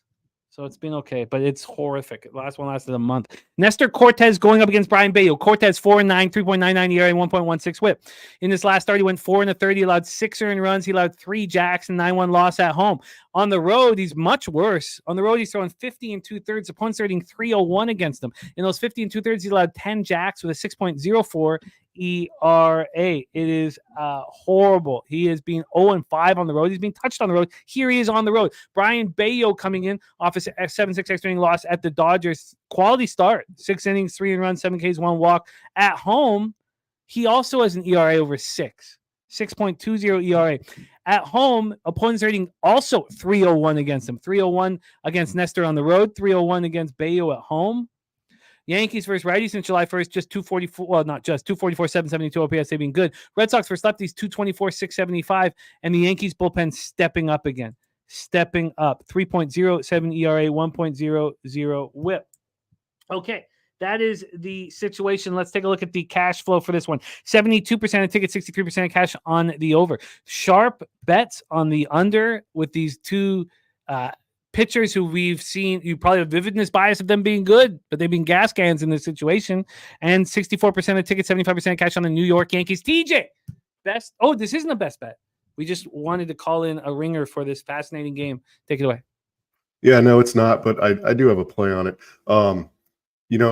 Cortez, terrible numbers on the road, but let's just take out April and let's look at May on, right? He's only gotten hit by Tampa Bay twice on the road. They've scored 9 runs off him in 2 outings, right? He held the Angels to 2. I get it. Angels aren't great. San Francisco 3. That's not a great start. But Kansas City 2 on the road, Toronto 3. It's not terrible. Yeah, it's not somebody you want. It's not an ace. It's not elite. But if you can go 6 innings, 2 or 3 runs, I'll take those starts, and the Yankees will take them with their offense. One other concerning thing, if you're a Red Sox backer, is that Cortez has struck out 34% of these guys, in about 60 plate appearances against him, which isn't a small sample. And then Boston is swinging and missing a high percentage of the time and striking out 26% of the time versus lefties. So I do think Cortez has a decent outing here. I'm not saying he shoves and holds them to 1 run over 6, but 2 or 3 is 3 is probably the high end of what I would predict out of him. And Bayo, I don't really know. I can't get him right. He's weird with the numbers and the matrices I use. Just kind of up and down. You think he's going to do well, he sucks. Vice versa, opposite. But I do like that. Both pens are relatively fresh. I do like unders in these divisional, intense rivalries because they kind of play more like playoff games than your normal game. So even like Yankees Tampa, I wouldn't say that's a divisional rivalry, but certainly against Boston. So if I had a bet on this, I'd be going under, especially since over seems so obvious. I like those spots. So that's where I'm at. Someone put in a stat that they're 8-2 to the over in these matchups so far, and I like that even more because I think everything regresses to the mean. So when I see things like that, it pushes me the other way. So if I had a bet, it'd be under. No, but just to clear that stat up, that's 8-2 to the over in their last 5 games, not versus each other, just their last 5 games overall. 5 games total. Yeah. Okay. Yeah. Just their last. Yeah. So then I don't put weight into it then as far as capping this game. So it sounded like you were moving towards like a Cortez strikeout prop. Is there anything you're doing here? Yeah, no, I bet the under 10 really small last night. And I think I'm just going to live with that. But, Cortez strikeout prop, I didn't even look at him. So, okay. Yeah, I can look at it right now. No. That's all good. So officially here where you're hitting 63.8%. Is there anything official for this one? And you don't need to force it. Nope, nothing official. Okay. Jose Bouquet, take it away. Your Boston Red Sox in a big one against the Yankees. Yeah, huge game. First of all, my nightmare is now over. God bless the Red Sox and Alex Cora for agreeing to a new contract. I no longer have to be worried about Alex Cora breaking my heart. And I think the boys are going to get behind Alex Cora and fucking play well for them. It's going to be fun. They obviously just got their asses stomped by the Rockies.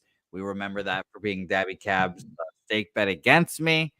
I do like the under in this game, Jimmy. I'm probably going to end up only moving on the under. I'm trying not to be a biased piece of shit and bet the Red Sox here. I do think they come out and play well. The 2 issues that I have betting on the Red Sox today. One, Jimmy, they're back to being shitty against lefties. The month of July, they're bad against lefties. Their record against left-handed starters is not good. And I have not trusted them against lefties all year, and I kind of still don't. 2, the Friday Red Sox are horrible. The record on Fridays is horrible, and it's been a thing all year. It's one of the lesser reasons I don't want to bet this, but it is something that has come across my head. Now, Nestor, obviously, home road splits are also ridiculous. Well, really bad on the road.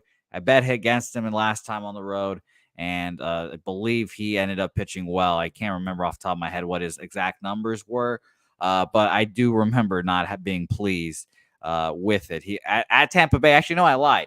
It was at home that I bet on him, and he struggled. 6 earned runs against Tampa Bay, 5 earned runs against Tampa Bay back-to-back. Pitched well against Boston at home for 6 innings, 1 earned run there. So, again, I want the Red Sox here. I really do. But I think I'm just going to settle on taking an under here, honestly. So, under. And by the way, Jimmy, you're right. First play I thought of in this game, over.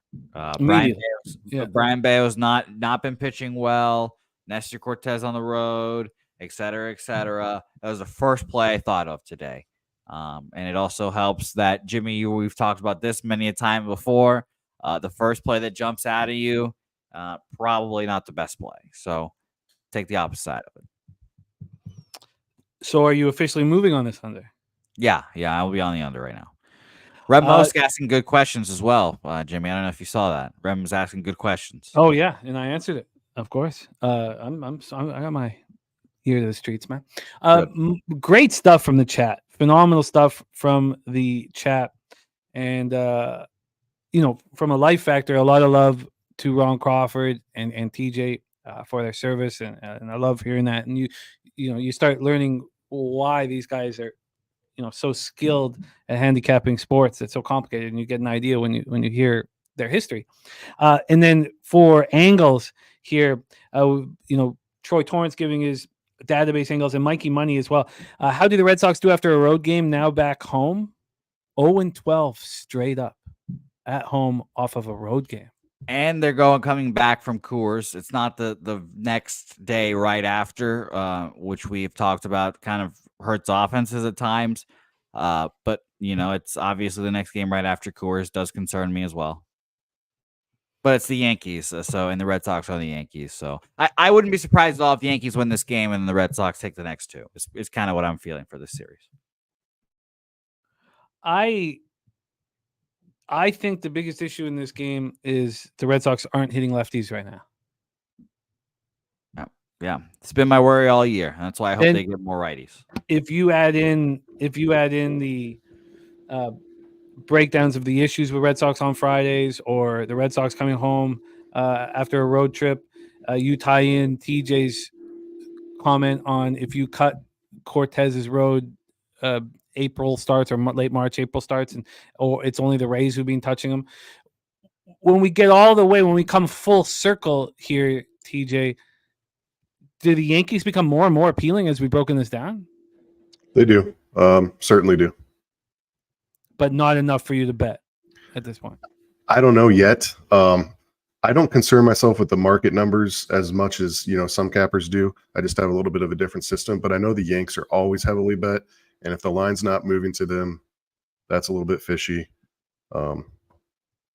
So that's kind of my hesitation there. But kind of listening to the breakdown, and especially that 0-12 stat, and the fact that I think Nestor pitches well here today, that should put me on the Yankees.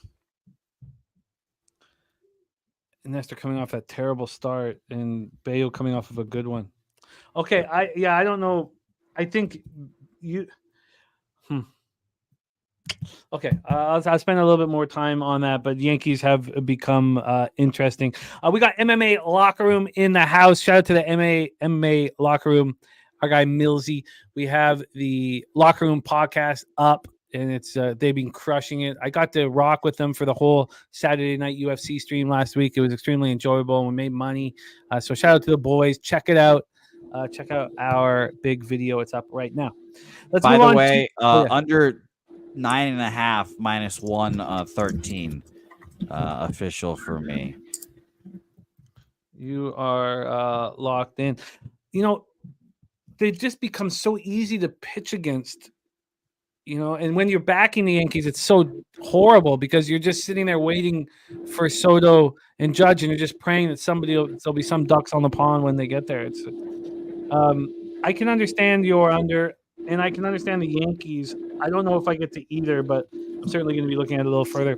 We move on to a best bet here for TJ, 8:10 p.m. Eastern. We have the Chicago Cubs 49, 55, 22 and 30 on the road. The Kansas City Royals 56 and 47, 35 and 20 at home. We're at Kauffman Stadium in Kansas City, Missouri. Truth Teller thinks they'll be. Truth Teller saying Boston's still top 10 versus lefties full season. Yeah, those. I stopped caring about those stats over the last few years, full season stats. But he says he thinks we'll see 15 plus runs. Yeah, I hear you.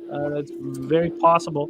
And I believe it was Truth who was very bullish on that A's Angels over yesterday, which again, some of these things that maybe they are just, ground fruit, low hanging fruit. Let's get into this one though. We're going to start with the weather to get us started here in Cubbies.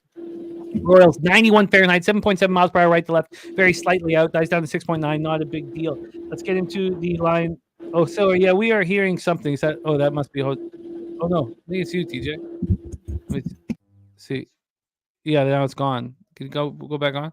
Yeah, something's up. I don't know what that is. If you could figure out what that is for us, my man. So let's get into the line history here for this one, Cubbies, Royals, Kauffman Stadium. We'll get TJ back for his best bet here shortly. The Royals are at minus 139. They opened up at minus 140. I was surprised that the market wasn't moving towards them with Singer pitching against Hendricks.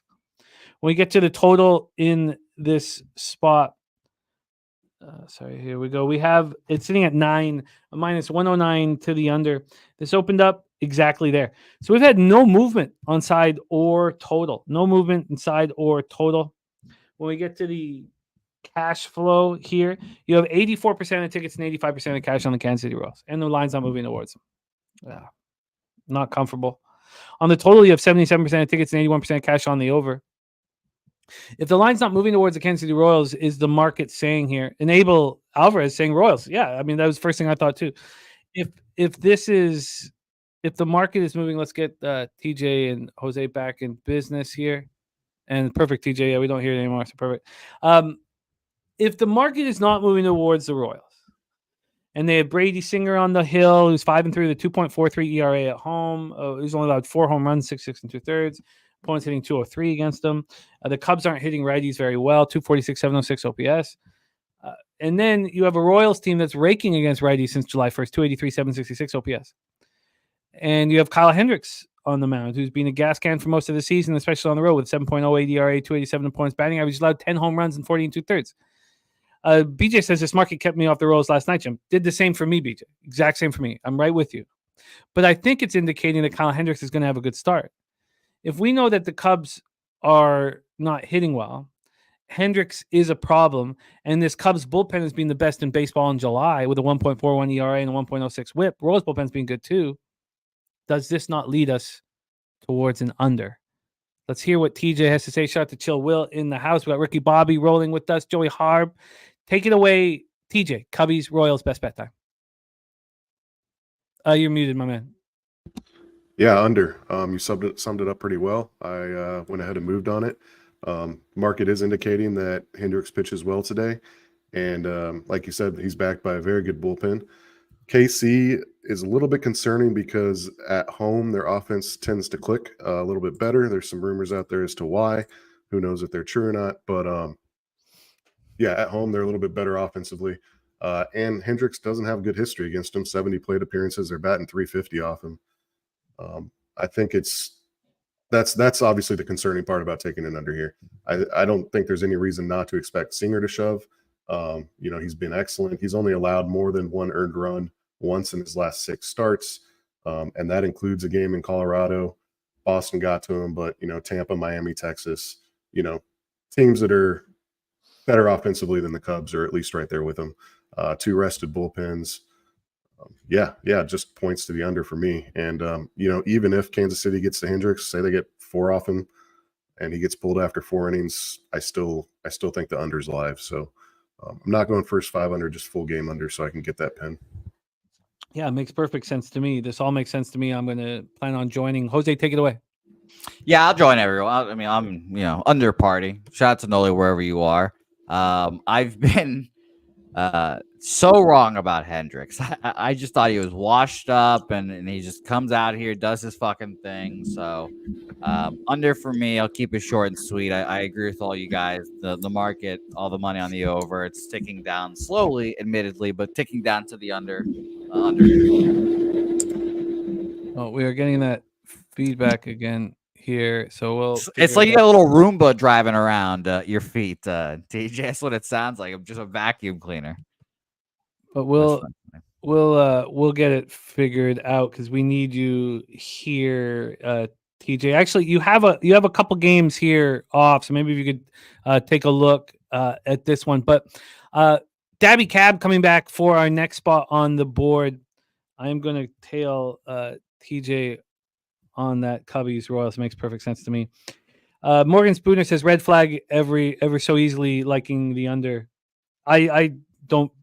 That the consensus spots we're hitting at a very high ROI right now, Morgan. That's been gone from this show for about a year, and the consensus stats on our Pub Sports Radio show as well.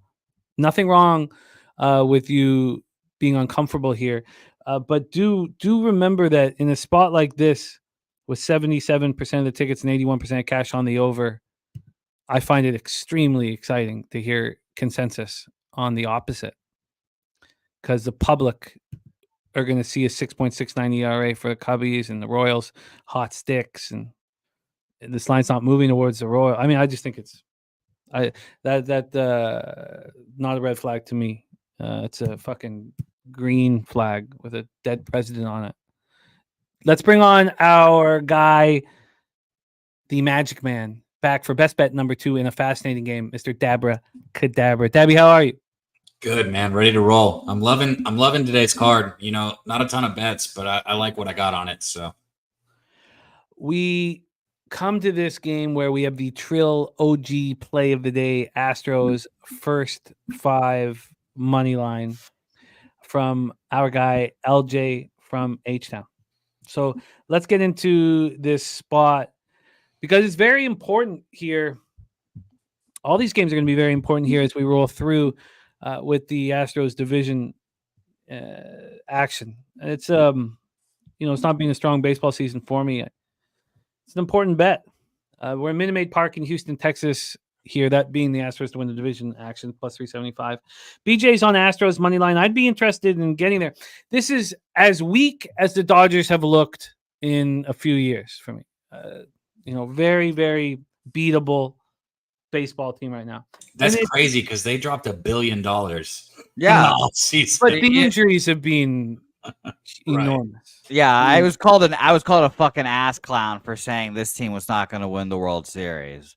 And I still don't think they are, but I don't believe you were called an ass clown when you said that. At least not for that. You're just kind of. I was called an ass clown. I got pointed and laughed at. They made fun of my weird body and my hair. I saw it all. What are you talking about? They said I have fat tits. They all said it. That's what they said. Jesus God. Yeah. Are you sure this wasn't okay? Just a nightmare? 79 Fahrenheit. Oh, it doesn't matter in Houston. Roof will be up. Okay, let's get into the line history here. Fat tits, they said you had? Yeah, sloppy fat tips. Tips, even tits. Oh, wow. Yeah. Wow, sloppy fat pepperonis. tits. Even they said they even commented on the size of my nipples. Well, that's something that I said. I said that your tits look like a couple pepperoni pizzas. I've said that before. Yeah, yeah, and we'll never forget the yellow picket fence teeth. So you'll never forget that. Oh, it feels so good when you can say something to a friend and it just sticks with them for life. And all I said was that Jose's smile looks like a yellow picket fence. That's it. And yeah, you and Justin, fuck you both. All right, let's get back to work here for Dodgers Astros. Framber versus Gavin. We'll start with the total. This total is sitting at 8.5 minus 111 to the under.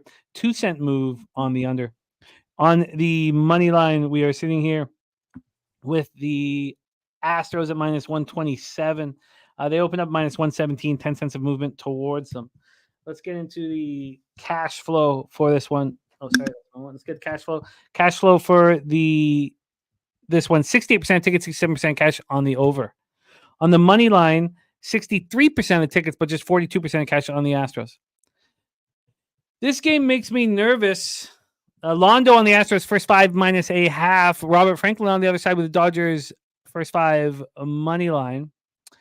Jermaine saying Stroh should roll here. Dodgers 1-5 on the road this month, batting .205 last 5 versus lefties.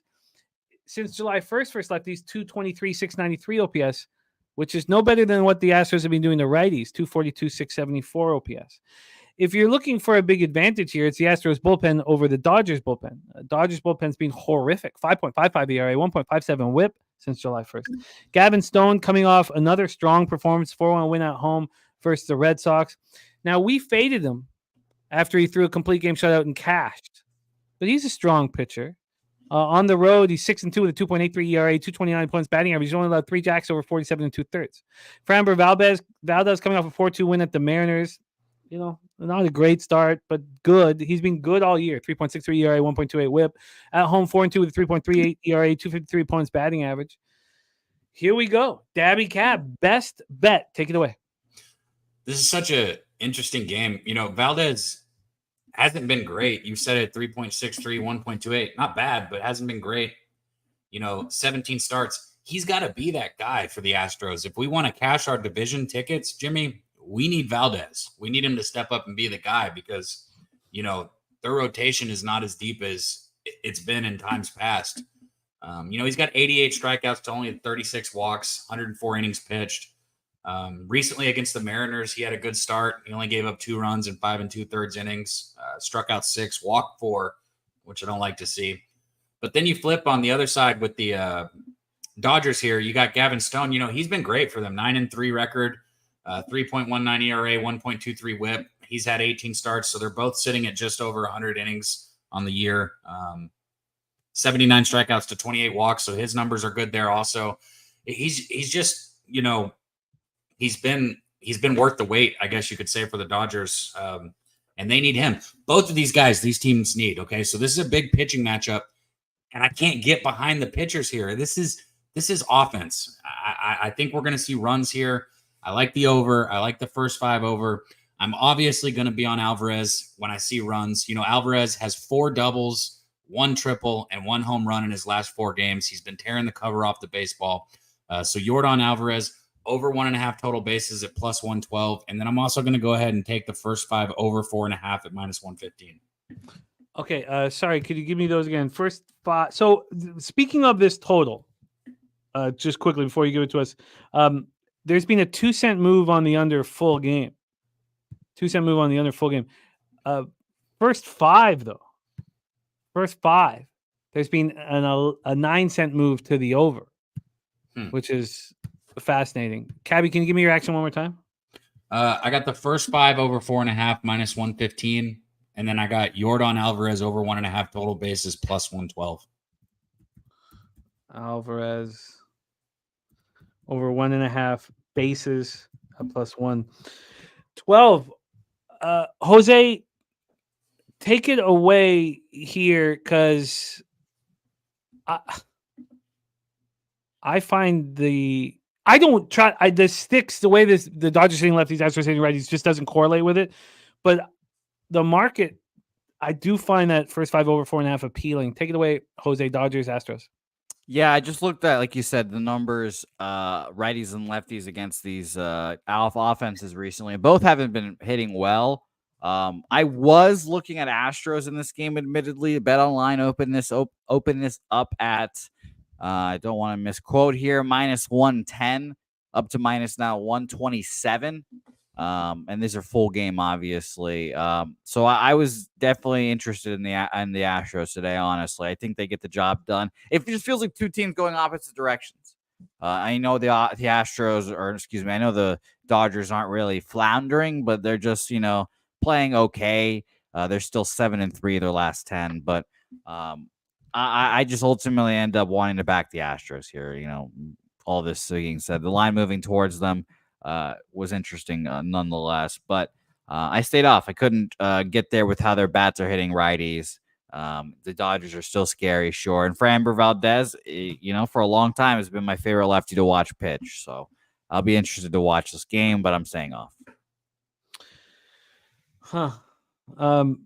And Troy saying the first 5 market is moving towards the Dodgers and Gavin Stone, which I'm surprised to hear that. I'd like to see that with my own eyes here.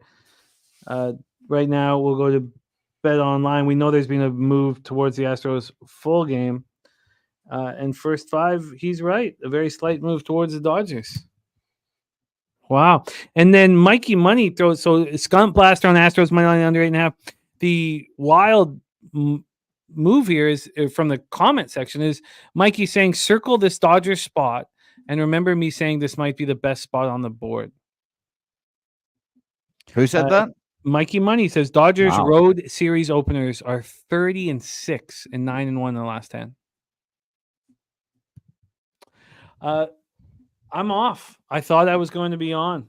I am off here. But we have Cadabra moving on 2 spots. The first 5 over 4.5 here in Dodgers, Astros, and Yordan Alvarez over 1.5 bases. That ties together with his first spot on the board. Harper over 1.5 bases at plus 115. He's gone 6-1 on the show this week, and he's climbing towards the black, doing a great job. Dabby Cab, of course, he will be the co-host alongside Dutch Boy Fresh on Monday for Medicate Mondays, but he will also be starring tomorrow alongside Jose Bouquet on Say Hey Plays of the Day. Dabby Cab, any last words for the Capper Sport in the show, my friend? Let's get paid today, man. Shout out to you guys in the chat. You know, we don't have shit without you. Love you guys. Clark's Edge, Aldi, TJ. I know he's going to be back up here. Londo, Sports Money, Mike, Mr. Mikey Money. Good to see you in here, man. You know, he's been killing it on Mondays, too. Shout out to him. He's been rolling. But we'll be back on Say Hey, like you said, tomorrow on Saturday. So I'll see you guys then. Bye, Cap. Good luck. Troy Torrance on betting the first 5 over right now. And UPK Ayashiela, Robert Cherry saying, hold my nuts play of the day. Dodgers money line and Stone over 3.5 Ks. All right, let's move on to the next spot. You know, obviously, some of these pitchers with terrible records I find appealing. And Trevor Rogers is now part of my he is now part all right, I'll add him on there of my rotation.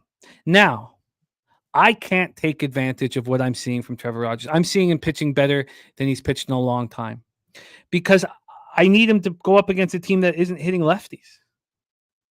The Brewers are smashing lefties 313 with a 906 OPS. So I can't put my money where my mouth is because I'm telling you, Rogers is going to have a start against a team that's not any lefties, and he's going to be lights out.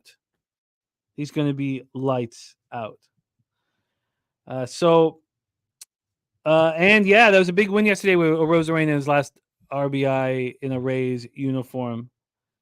Billy the Kid Contreras RBI, the ribeye play of the day is in Contreras at 175, which means I can happily take my mind off of Trevor Rogers here and focus on what's really important in life.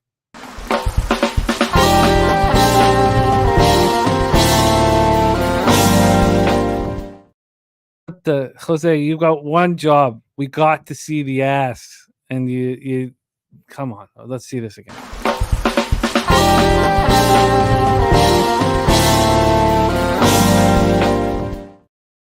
We just need that clear. We need it clear. That's now the most important thing in the show. All right. So good talk. Good talk. Yeah, there. of course. By the way, yeah, ribeye doing very well. So shout out to you, Mikey Money. Of course. It's the graphic. Clark Edge says, don't back a guy that goes 4 2/3 innings his last 5 starts. Okay, Clark Edge.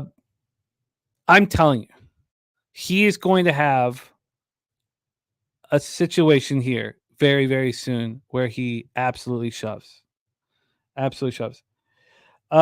TJ says his mom tuned in to watch last time he was on the show, and we played the RBI clip 4 times.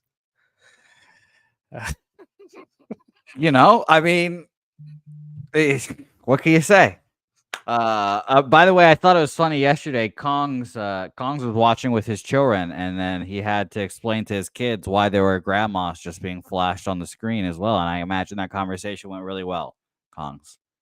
Yeah, there's lots of things to learn here on the show. Yeah. Um,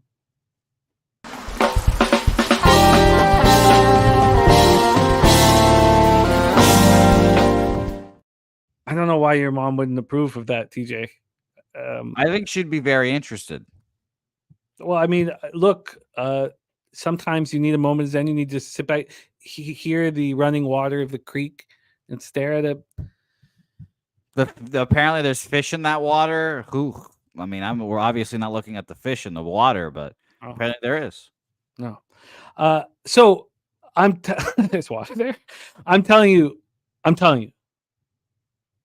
Rogers is going to have a start where he dominates. He's pitching much better than the statistical lines indicate. He's been good enough on the road this year, walked too many batters earlier. He's walked too many batters. He's throwing harder than he ever has. I'm telling you, there's a reason why the Marlins keep throwing him out there. In fact, I would not be surprised if he's moved at the deadline here. I think he's a valuable piece who's better than the 1-9 record indicates. So, okay, cool. He got the -110 on the first 5 over 4.5. Okay, cool. Locked in. So back to the spot here. Freddie Peralta coming off a great start at the Twins. So he's completely locked in. If the Brewers weren't destroying lefties right now, both bullpens have been so good. I mean, this is a very, very, very interesting spot, I believe, where I think that I just wish that the Brewers weren't raking. I really do. So let's take a look at the line history here for this one. We have the Brewers. Oh, that's first 5. God, they're just huge, huge favorites in this one. Full game, we have the Brewers -220. They opened up -225. We had a very slight move towards the Marlins full game. And on the total, we have a 7.5.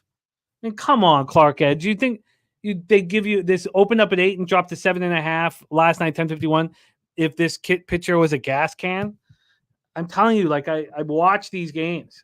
He's going to have a great start at some point. 11% of tickets, 18% of cash on the Marlins.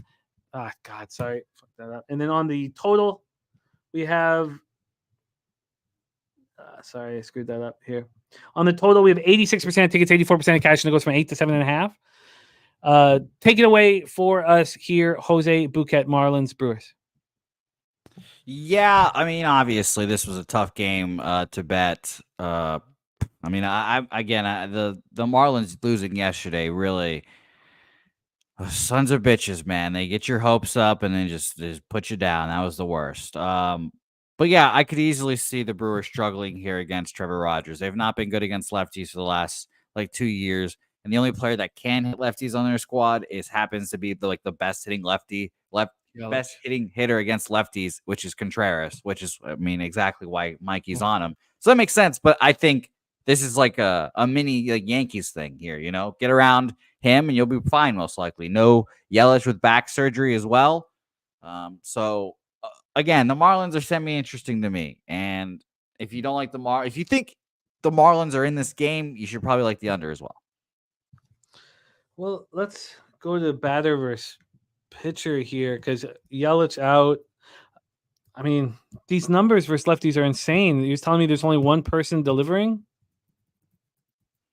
Let's see. I'm gonna let you know now because I'm looking at the batter. I'm gonna pull up the batter versus pitcher because I'm definitely sure that my guy Trevor Rogers has seen these guys before. There we go. Hit submit. But yeah, I cannot believe that they fucking came back and gave me that hope for us. So he's had 4 starts against the Brewers. His most recent one was this year, 3 2/3, 6 hits, 4 earned runs. Before that, 22 and 2-21, 5 innings, 1 earned run, 5 innings, 1 earned run, 6 shutout innings in his previous starts. The guy that hits him, one, a new addition, and I don't know if Reese Hoskins is healthy. Someone will have to correct me if I'm wrong. I've He's not been kept playing tabs. okay. I have not kept tabs on Reese Hoskins, but I guess he's in the expected lineup, so he will probably be in there. Reese Hoskins hits him well. Obviously, Contreras and Andrew Monasterio, who's only got 3 hits or 3 at bats against him, so that really doesn't count. But Hoskins hits him because he's seen him a shitload, and William Contreras is 5 for 3 or 3 for 5, excuse me, a double. And by the way, Hoskins 3 home runs against Rogers, so maybe a home run prop there for those who are interested. But yeah, I just think that he could navigate this offense, honestly. And I know he got touched up 3 2/3, 4 earned runs earlier in the season, but we can say right now he's on a mini hot streak. Wow. I don't know why Hard Rock would have this game removed. It's still available for us. Okay, I'm gonna stay off of it here. But I really want to. I mean, this is a 7.5 for a reason. And Morgan Spooner says, if you like Contreras, you identify him as the only threat, then you know Rogers has seen the same threat. Contreras walk-a prop looks live at plus 140. A gift card tells Melons won their last 6 as dogs or CNL following a home loss. Yeah, I mean, it's a dog and under for me here. And it's kind of a cliche to take dogs and unders, but yeah, and I like that Morgan a lot as well. I do have interest in this under. I don't know if I get there, but I want to look at it longer, so I'll put the asterisks with the question marks. All right, let's roll on. Real quick, Jimmy, you want to hear your rotation? Sure. It's dense. Well, the torpedo better be in it. Okay, well, he's got to be in there as well. So for sure, yes. You've got to make some cuts then, Jimmy. Okay. Kevin Gosman, Alec Marsh, Slade Ciccone, Griffin Canning, Patrick Corbin, Reese Olson, Trevor Rogers, and Drew Thorpe. Ciccone, bounce him. Marsh, bounce him. All right, there you go. So Gosman, Canning, Corbin, Olson, and Rogers and Drew Thorpe. Welcome into the team. Yeah, you could fade Canning, pull Canning, even though I like Canning's last start. And but I think Fott would be the guy I might add in there. But pull Canning at this point. The rotation's coming together. And the torpedo with the best changeup in baseball is in that rotation. Welcome back, our guy, upstate New York in the house. He will make his mom proud for being on the show at some point. Now, it is tricky, you are very educated. You have a very high-paying job. You do a lot of important work for the Navy. So maybe some people think this is a step down, and I don't know why. I don't know why, especially with that Brazilian Creekside in play. I don't know why, but we still got time, right? We still got time, right? TJ? Yeah, I mean, we've got plenty of time. Jimmy's going to last like another 15 years. Yeah, so we're like good. 3 to 6 years for sure. Yeah. And then everything else from there is a bonus. Yeah. It's just a matter of when time runs out and I don't have to pay my ex-wife anymore, I could just quit my regular job. Exactly. That'll make my parents proud. Oh, yeah. To do this full time? Are you kidding me? I like everything about this. Clark Edge says Rogers walks too many. Jimmy guy sucks. So this is a copy and paster. Clark Edge. We'll revisit this. We will revisit this, Clark Edge, my friend. Okay, let's roll on here. Let's roll on.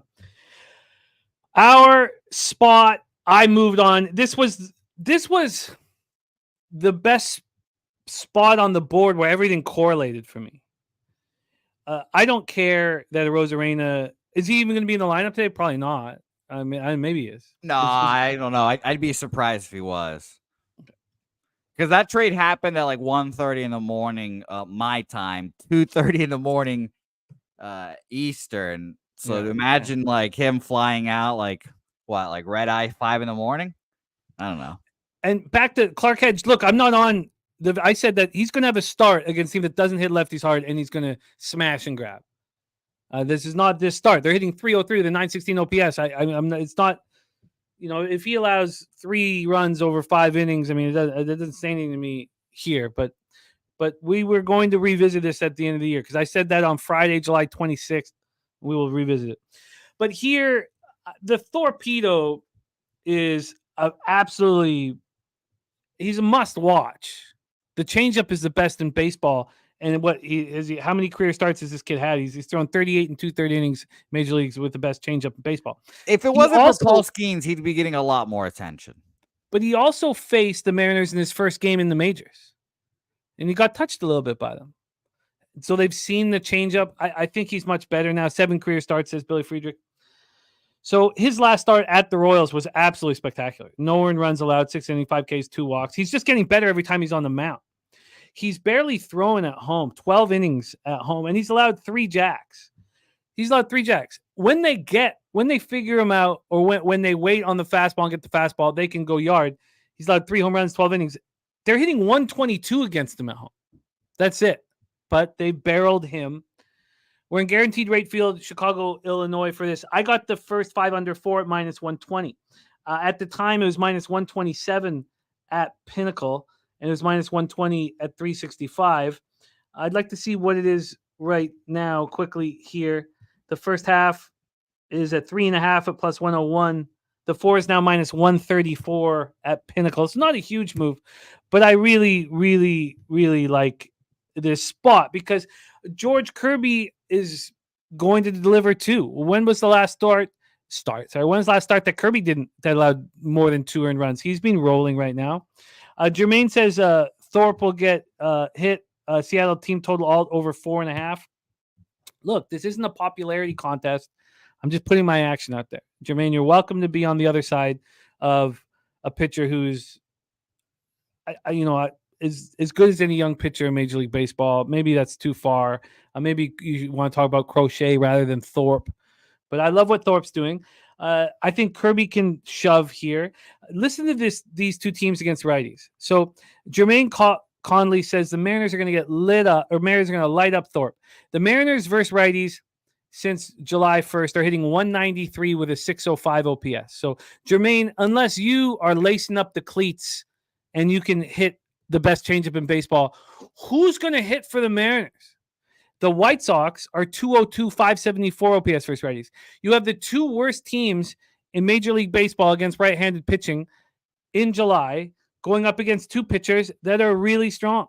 So where's the problem? It's the White Sox bullpen at 6.65 ERA, 1.66 WHIP, but I don't have to have anything to do with this bullpen as I'm just on the first 5 under. We're going to hear TJ's look, but let me give you the wind. 77 Fahrenheit, 7.6 miles per hour in, dies down to 6.1 miles per hour.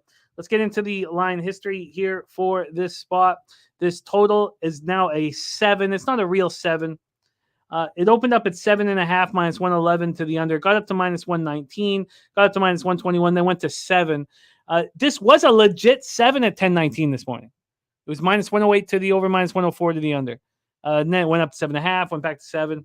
It seems like when it gets to 7, people start hitting the over hard. But I don't care. I'm just on the first 5 with Kirby and Torpedo. On the money line, Thorpe is +149. He opened up at +136. 15 cents of movement towards the Seattle Mariners. And look, I get it. This White Sox team is terrible. And when we get to the cash flow on this one, we have 46% of tickets, 53% of cash. It just moved to 45 and 50. So there are overbettors coming in here. And then on the money line, we have 78% of tickets, 77% cash on the Mariners. Here we go. TJ, take it away. Mariners, White Sox. Yeah, rinse and repeat a lot of what you said. No doubt George Kirby's an elite pitcher in the game.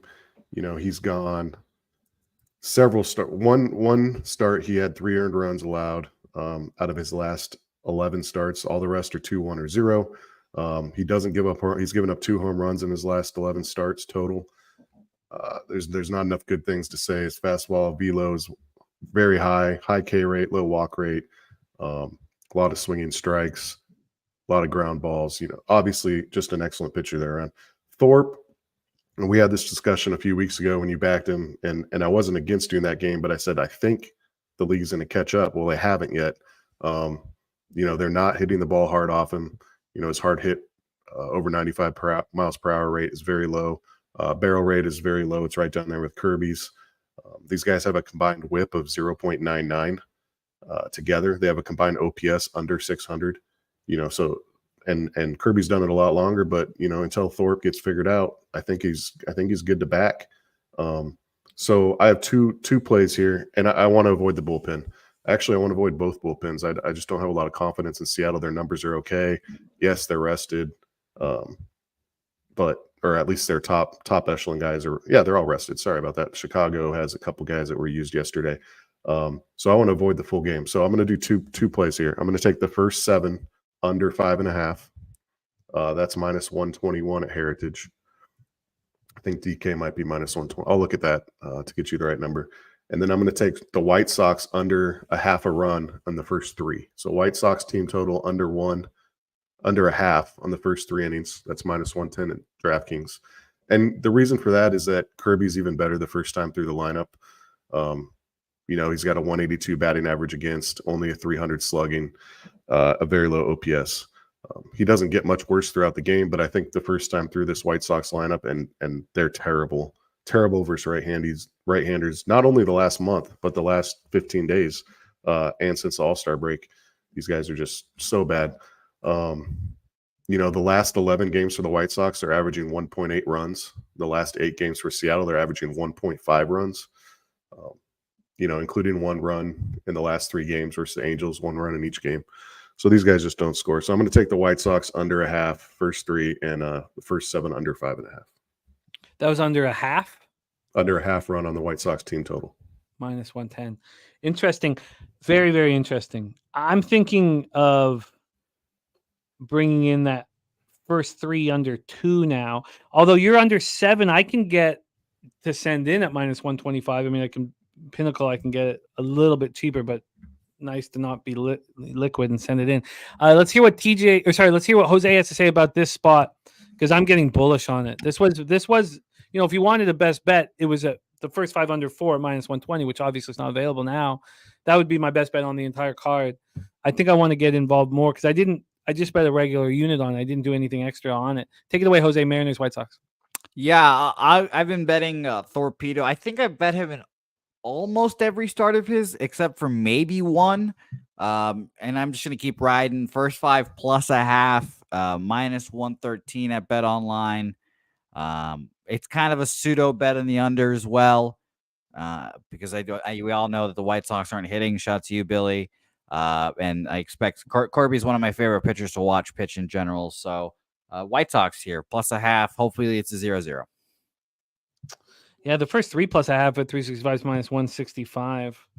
And Philly Eagle Flyer, White Sox, Mariners tied after 2 at plus 146, tied after 3 at plus 240. I love those. Those are cool. Those are cool looks. Yeah, I really looked at this one for the plus a half also.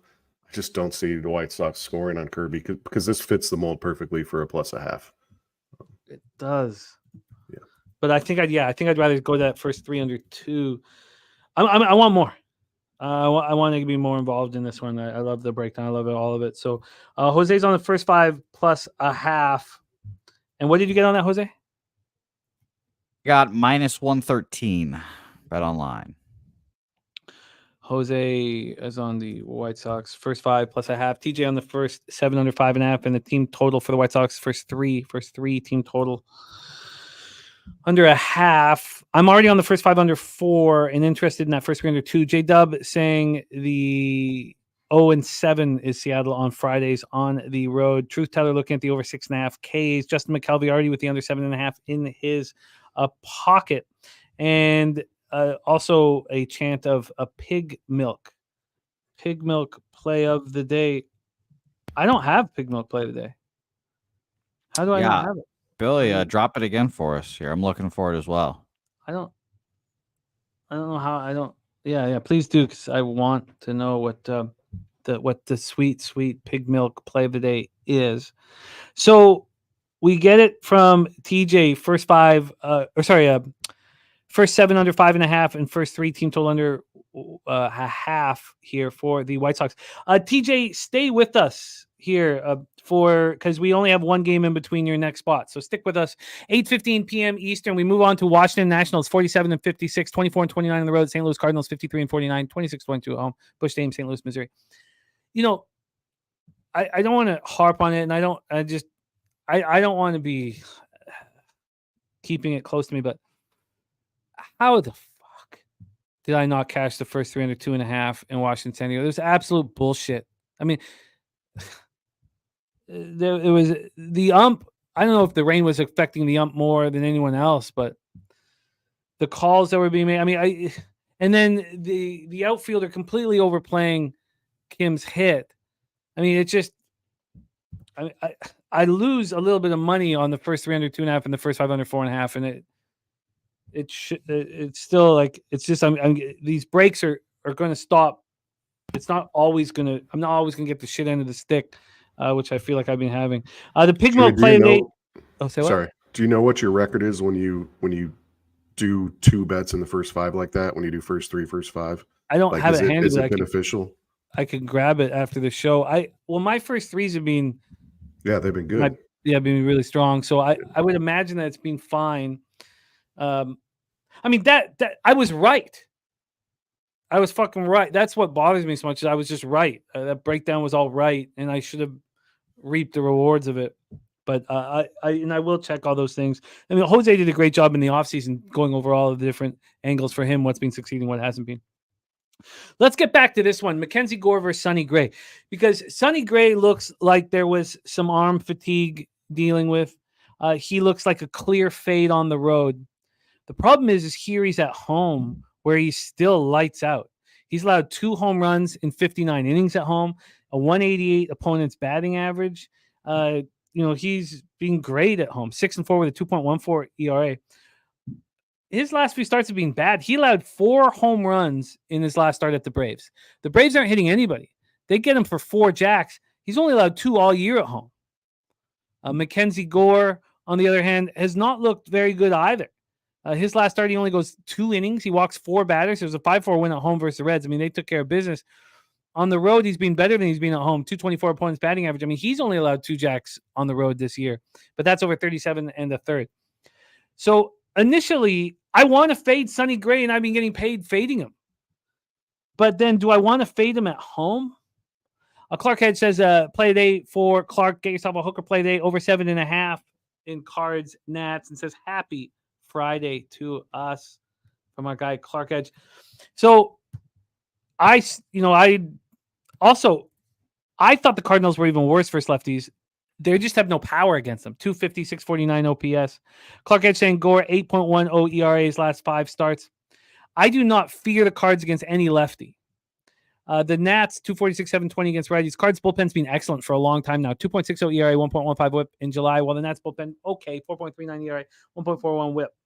Let's take a look at the weather first, and then let's roll through here.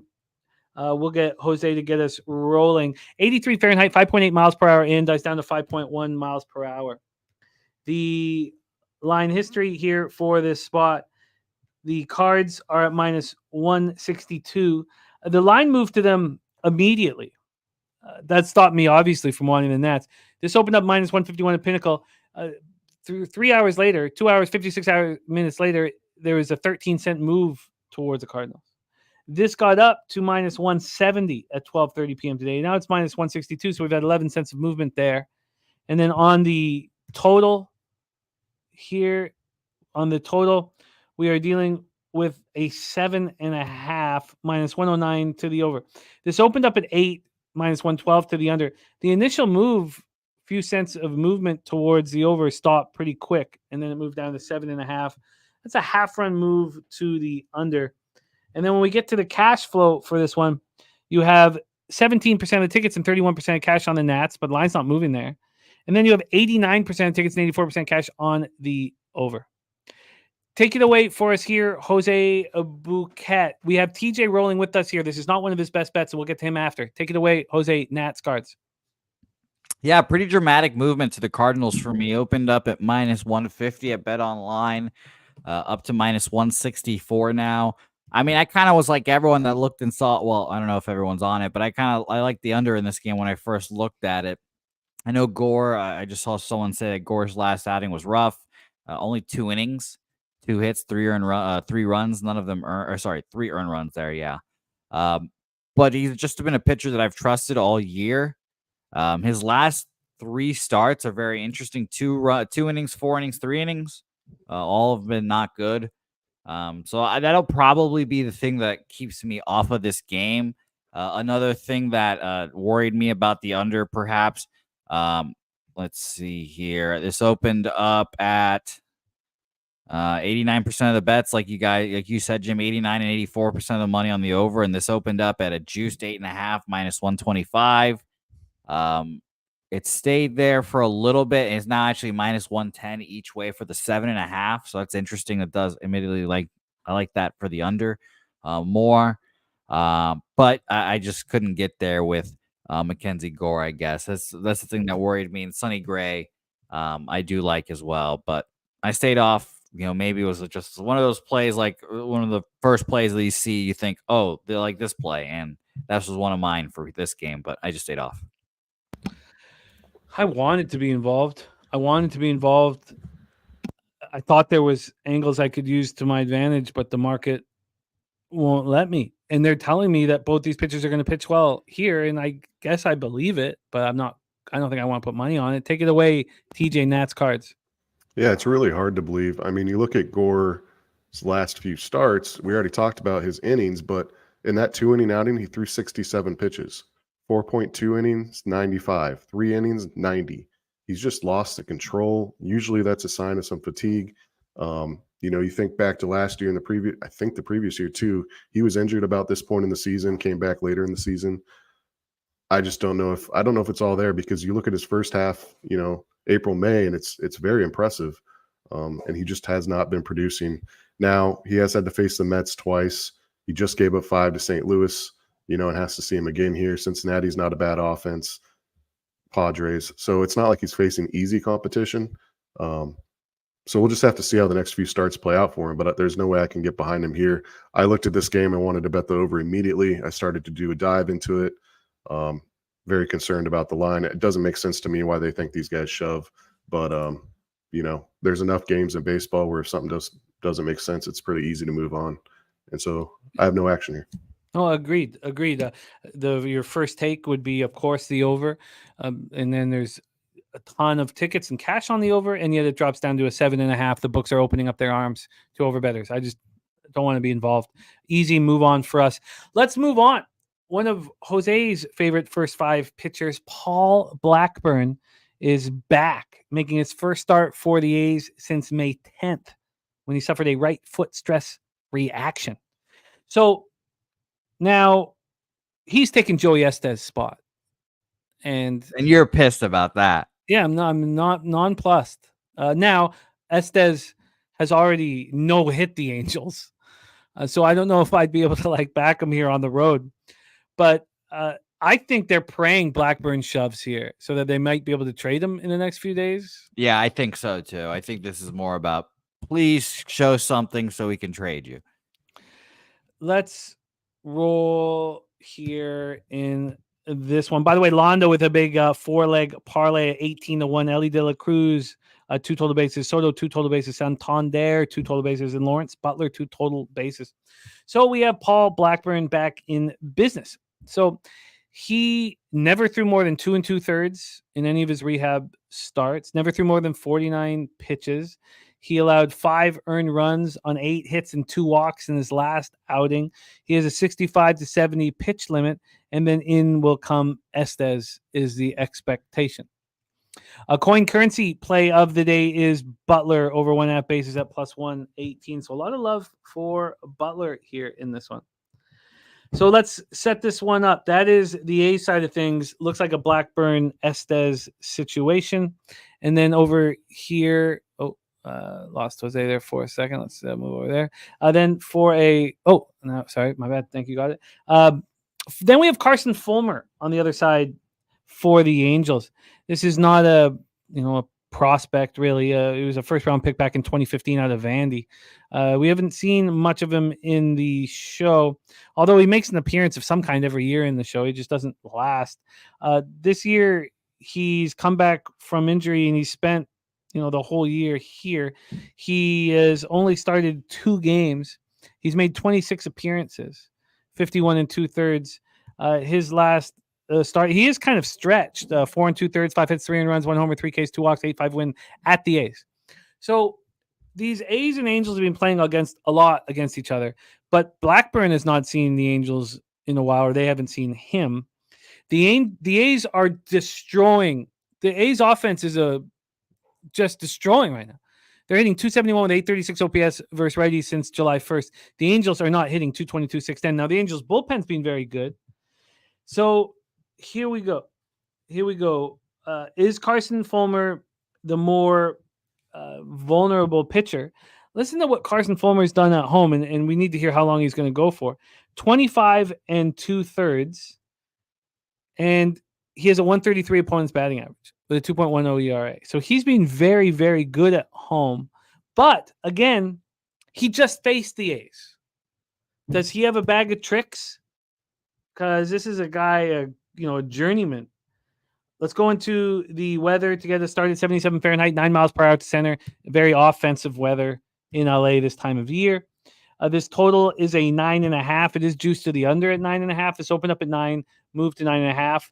Yesterday's game had a couple gas cans on the mound in Stripling and Rosenberg, and that went over immediately. Will this do the same?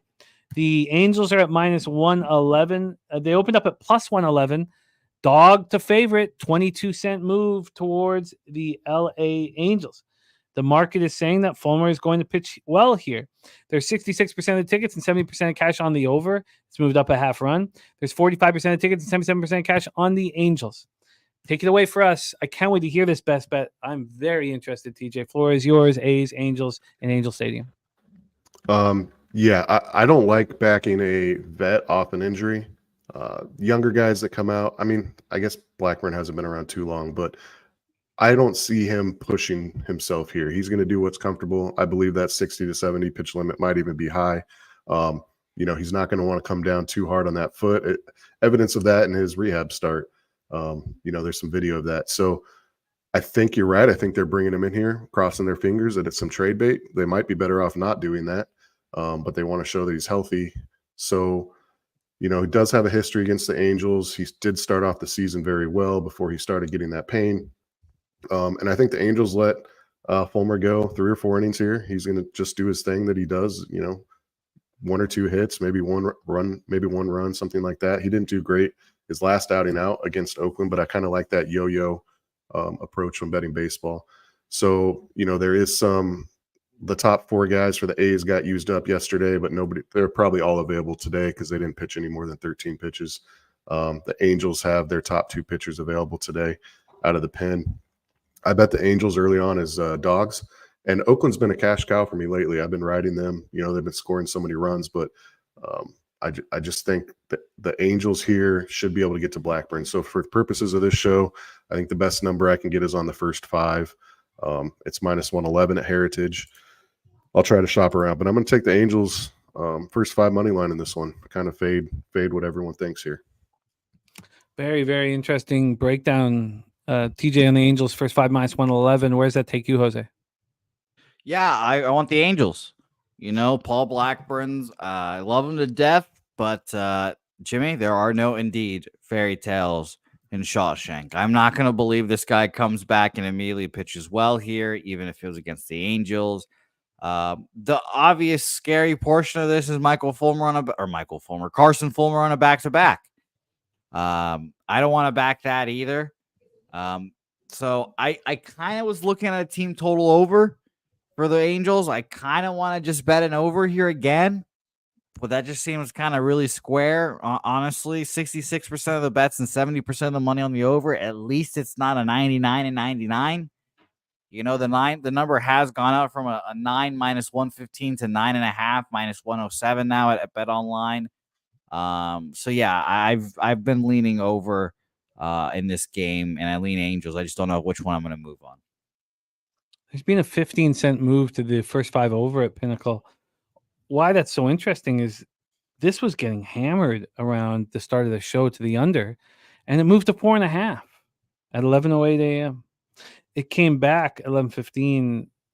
I guess once it got to 4.5, it just started getting hammered. The over started getting hammered. So, and Londo says A's are going to smash Fulmer again.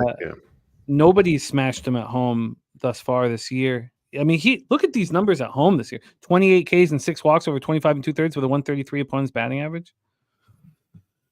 I mean, I'm guessing, but tell me if I'm wrong. You want to just answer it to you. If I give you a free $500 bet on the first 5 total at 5, do you go over or under?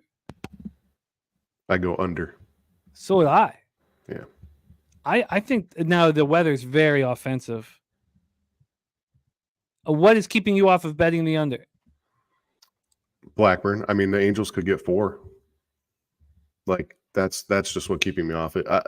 Like first glance, and also the A's are so hot. You know, it wouldn't be surprised me if I lose my bet by the second inning because the A's got 5 runs. You know, I'm fairly confident in what I expect out of Fulmer, but that team is magical offensively right now. But everybody knows that. You know, all the bettors know that. So there's a lot of recency bias in this game, which is why I go opposite of it. It's just something that's worked for me. But yeah, free $500 bet. I'm going under on that first 5. And did you have interest in the first 3 Angels, or you want Blackburn to get? You want him throwing pitch 65 with your action on the line? Yep. Yeah. Jose, did you do full game or first 5? I'm going full game Angels money line -110. And so I think that the first 5 is what I'm going to do. I understand that the Angels have a bullpen advantage, but I am scared the A's have such an offensive advantage that trumps any type of bullpen advantage for me. Right, and that's why I didn't go full game personally, because I don't want to give the A's any more innings. Yeah. Than they can get. But I get it. I get the full game look for Jose. It's fine. It's good. Yeah. All right, locked and loaded here from our guy TJ. Let's review his best bets. He's given us the Angels first 5 -111. I'll be joining him on that one. He gave us the first 5 under 5.5 in Chicago White Sox, first 3 team total under 0.5 in Mariners White Sox. I'm already on that first 5 under 4, and I'd like to add cash to it. Then TJ gave us, sorry, let's move up here. He gave us the under 9 in Cubs Royals.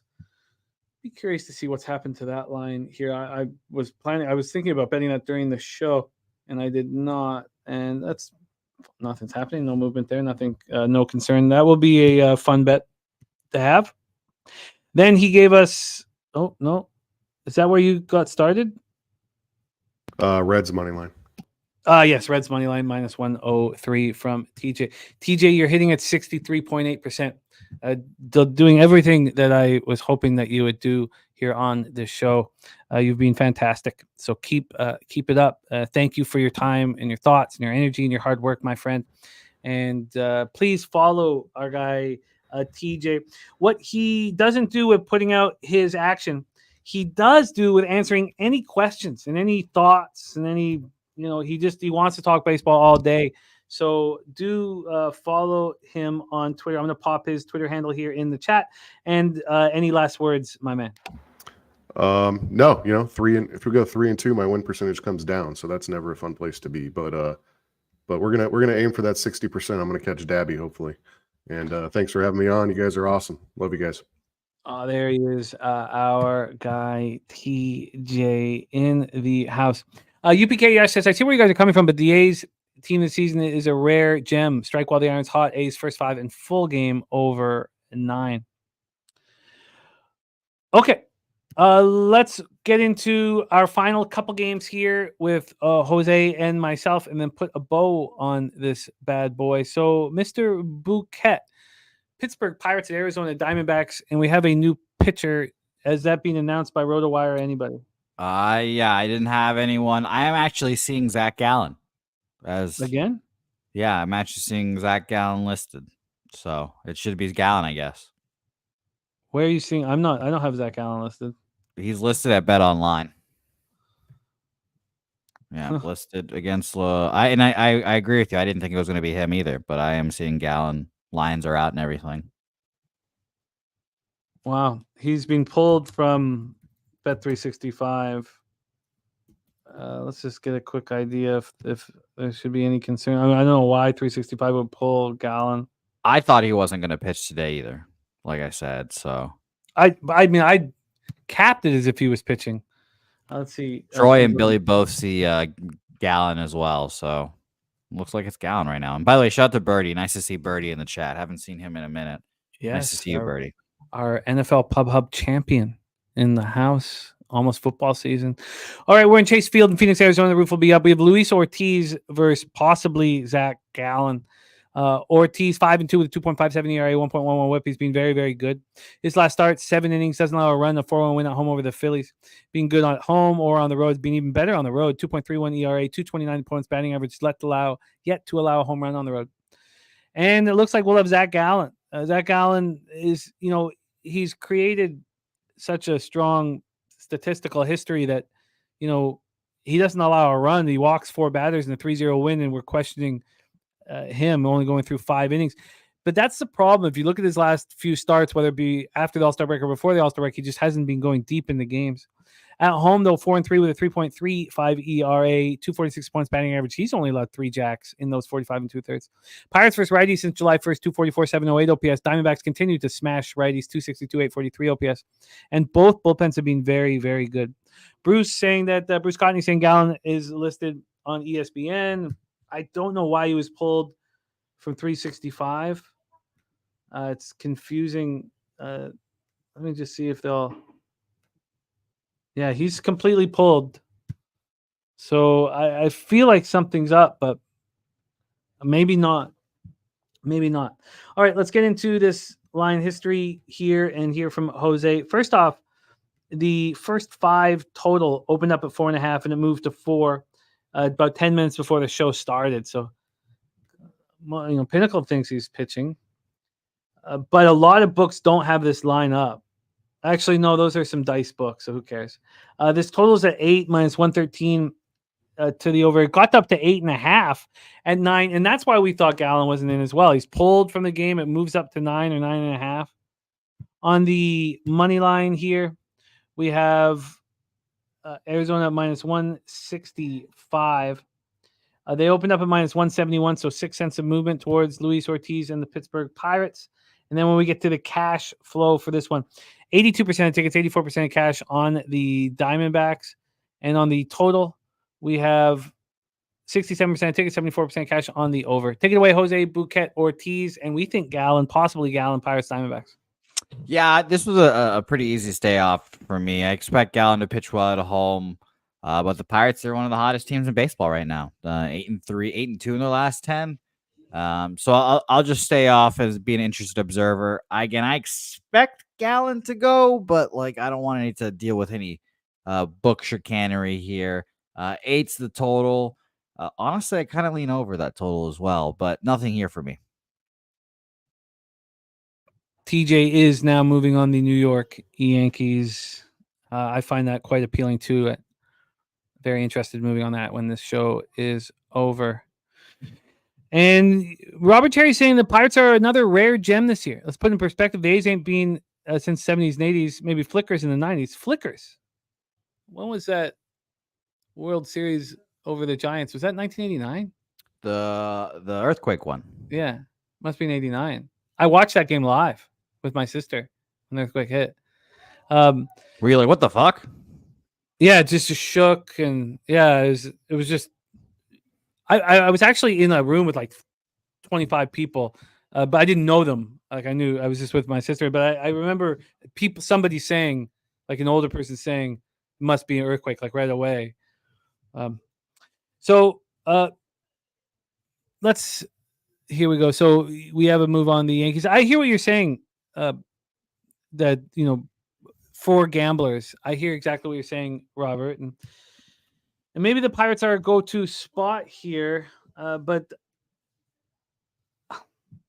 I don't know. What's Luis Ortiz doing? What did you think of that performance over the Phillies? No, well, correct me if I'm wrong, Jimmy, but aside from obviously Paul Skeens. Luis Ortiz, since my guy Jared Jones has gone down, is probably the second best pitcher on this team. Just solid. 7 shutout innings, 5 2/3, 1 earned run, 6 shutout innings against the Mets. Those are 3 straight starts, 2 really good opponents there. So I've been impressed by him, and like I said, he's right now the number 3 starter. Dave Redling says once Ortiz leaves, look out for that bullpen. 2.75 ERA, 1.33 WHIP in July. They're winning games. The bullpen's being fine. Yeah, it's hard to back the Pirates here, or excuse me, it's hard to back the Diamondbacks if you just look at the numbers recently. Like, honestly, it's Pirates are pass for me, and I don't want to fade Gallen at home. I'm interested in the under if Gallen is pitching. So I'm going to wait and see on that one. Let's move on to the last spot on the board here today. 10:15 p.m. Eastern, Rockies, Giants. These are 2 pitchers that I like a lot. I love capping them both. I think Freeland is very predictable, which is something that we cherish in sports forecasting. Kyle Freeland has been pitching really well right now. He's been horrific on the road. Bruce Cottney, Ortiz's splits are fine. On the road, he's 3-1 with a 2.31 ERA. Hasn't allowed a home run in 35 innings on the road. 229 points batting average. He's been excellent. Excellent home, excellent on the road. TJ says Quantrill now my favorite pitcher in the league. Yeah, we got to get Quantrill on that. That was fucked up. That was some fucked up shit he did to Reese. That was a low blow. Nothing wrong with it. Nothing wrong with it. Stacks play of the day is Fitzgerald over 1.5 bases at +120. We had to wait all MLB breakdown long to get to Stacks, and we're finally here. Shout out to our guy Justin McKelvey. Stacks, stacks, stacks, stacks, stacks, stacks, stacks, stacks, stacks, stacks, stacks. Freeland's numbers on the road are simply horrific, but you have to look at when those starts happen, but so listen, he has a start on March 28th, first start of the year at Arizona. They lose 16-1. He allows 10 earned runs over 2 1/3. So his numbers are horrific on the road. He's only thrown 24 innings, in the other 14 innings, he's been fine, and he's pitching much, much better right now. I like Freeland. I also like Harrison. He looks better since coming off the IL. 5 innings, 6 Ks, 4 walks, 7-3 loss at the Rockies. At home, 2-1, 3.80 ERA, 268 points batting average. He's only allowed 3 jacks over 42 2/3. Rockies are hitting 221, 715 OPS versus lefties. Giants are still hitting 257, 48 OPS since July 1st, but not in over the last 14 days. They're not hitting at all. So I found this game extremely interesting. I wanted to wait for the market to mature. We have Harrison right now at -174, opened up at -171. So no movement towards him. On the total here, we have it at 8, -113 to the under. Now, this did open up at 7.5. It immediately went to 8, then back to 7.5 3 hours later, and then back to 8, 7.5, 8. So we do have a move to the over, a legit move to the over. And then let's just take one last look at the weather before we get into the cash for our final game here on the board. 56 Fahrenheit, 12.4 miles per hour. It's straightaway center, but it swirls over there. And Mal says, I love to see the good in these bums. Yes, I do. Well, Kyle Harrison's not a bum. I mean, this was the number 1 pitching prospect in the league last year. So now you can I think both of these guys are pretty good pitchers, honestly. Well, Freeland at times, and right now he's pitching really, really well. So let's see if the cash can lead us in the direction. 93% of tickets, 92% cash on the over. 92% of tickets, 88% cash on the Giants. God, I mean, I like these 2 starting pitchers. Now, here is an important point I want you to touch on. The Giants just saw Kershaw, and now they say Freeland. There are some similarities between these 2 velocities. Will that help the Giants in this spot? I think so. I don't like the back-to-back stuff either. Like the same thing kind of with the Nationals as well, since they have so many lefties. I don't love back-to-back batting lineups facing lefties, etc. So it's not great. But it is Rockies or pass for me. 92% of the bets, like you mentioned, 88% of the money. The line has gone up a little bit, minus 165 opener to minus 172 now, but it's not that much. I do like both of these pitchers as well. You've mentioned. So under was appealing to me, but it just wasn't enough movement to get me going, really. Bookmaker, interestingly enough, I opened this at an 8 minus 119 to the under here, and it is now 7.5. First 7.5 I see. So if it was a 7.5 now, maybe I'd be more interested in it, honestly, but has not moved much so far, so no action yet. So you were saying BetOnline opened this up at 7 or at an 8? Yeah, it opened up at 8. Let me double check here, and I'll give you the time. Opened up at 8 minus 115 to the under there. And it went up to minus 120, and it's gone back down to minus 116. So just not enough movement. I feel like I said, if it was a 7.5, I'd be more interested.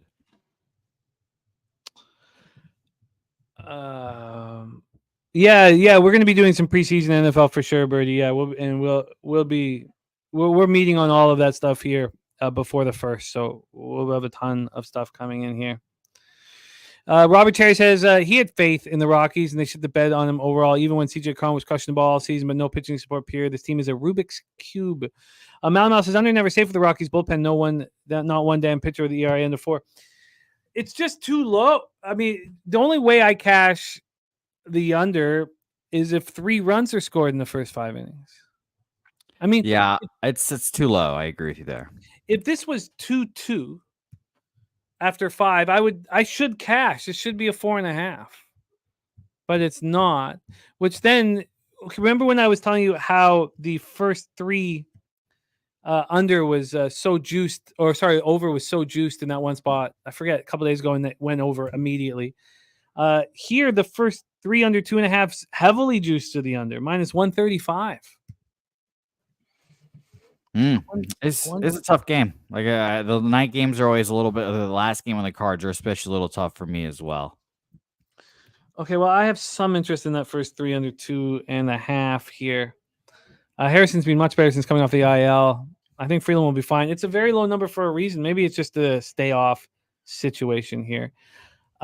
Let's review all action here on Betting with the Bag. Thank you guys for joining us. Friday, July 26th. Don't forget we're racing horses. Let's do them all in one. Jose, all in one. But I want a couple minutes here. Let's do a couple minutes, and let's go camels. Sure. I have to grab a computer charger, so I'll leave you alone for a second while I do all this. Let's go camels. Let's go camels. All right. Oh, and Justin McKelvey, very confident in his camel. We're going camels today. Camel to win here.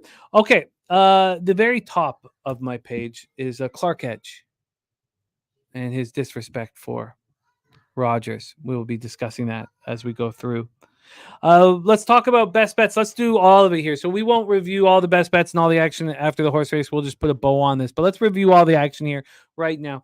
Crystal Craig's play today. Ellie De La Cruz and Brent Rooker each to get a hit at plus 131. Oh, yes, Tim Montana. I would have got there. It's in my notes. But yes, of course, Matty Ice's birthday picks. Crucial. Thank you, Tim.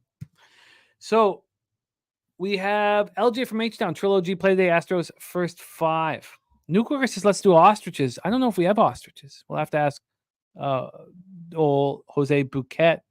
Morgan Spooner play today, number 1. Rangers team total over 3.5 play today, number 2. Astros money line. Troy Torrance unloading on the Phillies and the under. Nate Dogg has been cashing with Seattle team total unders. We don't know if he's on it today. It's very low total against the Torpedo. We have the Taint play today. Yankees money line going up against Ron Crawford's spreadsheet dog play of the day on the Red Sox. Database play today is the under in Phillies Guardians. Kong's clip smash play today. Sanchez 17.5 over 17.5 outs, and the Seattle Nerfy at plus 150. Chill Will giving us good vibes. Mal loving that Seattle under 7.5. I got the first line under 4 minus 120. Mal, I feel like I'm in business there. Wine time. Milwaukee Miami under 8 and minus 120. Philly Cleveland under 8 and minus 110, and the Angels money line. Then Ron Crawford's with me on the Redblacks. Ron Crawford, Newkirk, and I are on the Redblacks. And listen, before I came here, I did not see one person or one capper or anybody on the Redblacks. It was all stamps. Loved seeing Ron and Nuke running with me on them Redblacks. I don't like betting the Redblacks. It's not going to be a fun evening watching them play. Nate Dogg 420 play days. Kikuchi over strikeouts. Collins Clips UFC dog of the day is Bilal Muhammad at plus 210. And we need a birthday pick for Jay Peasy. Send him into the weekend with a birthday pick. We will do exactly that. So we need Jay Peasy and our guy Matty Ice birthday picks. Justin McKelvey stacks play today. Fitzgerald over 1.5 bases at plus 120. Gifted Cartel play today. White Sox first 5 money line. White Sox full game money line. The Torpedo. And Gerald Jones renewing his gold membership, so he's in the race. Camels. We got Camels, baby. 5 minutes. Yeah, let's start this up right now. Continue the breakdown. Let's do it. Yeah, let's fucking ride. We've got them all day, baby. All day. Camels racing 5 minutes. Continue on. Wow. Jimmy the Bag got off to a nice start. He showed that it's an alert camel. Good. Now, you know, the jockey brings him back, but I've got a very alert camel. We got Nate Dogg, Eldorado Custodian right there, and Big Show picks right there as well. 5 minutes of horse racing action. So in CFL, I got Calgary, Ottawa under 51.5. I believe that it was at 50 when we got the show, and I only bet it last night. And I got the Redblacks money line. Then I have Winnipeg, Toronto under 49 and the Blue Bombers money line. I think my birthday pick for our guy Jay Peasy is on his birthday.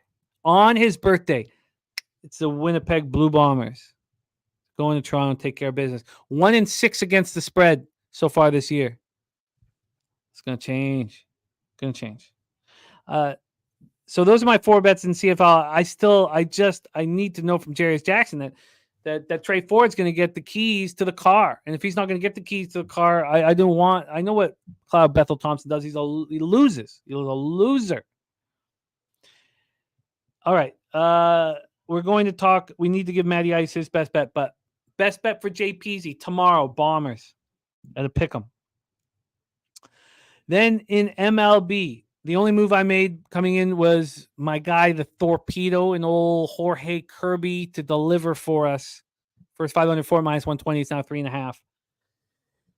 Then in MLB, let's go over action here. I moved live on the Phillies first 5 minus a half and first 5 under 4.5 live. I did that live.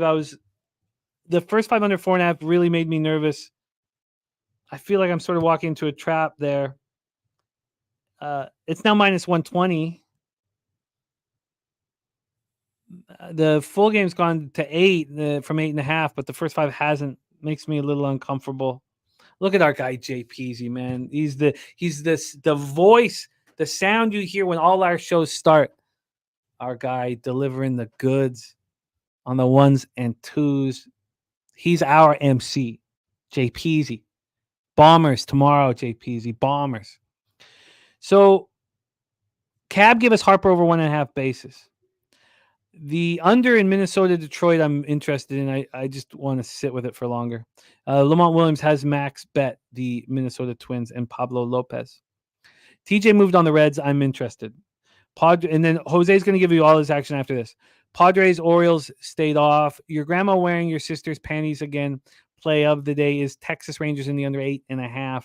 Jose's on the over 7.5 and Braves, Mets. And I do have some interest in the under. I'm very unlikely to go up against them. The Clark Edge play today is the over 7.5 in Nats, Cards. Jose's on the under 9.5 in Yankees, Red Sox, and the Yankees. I find them both very, very interesting.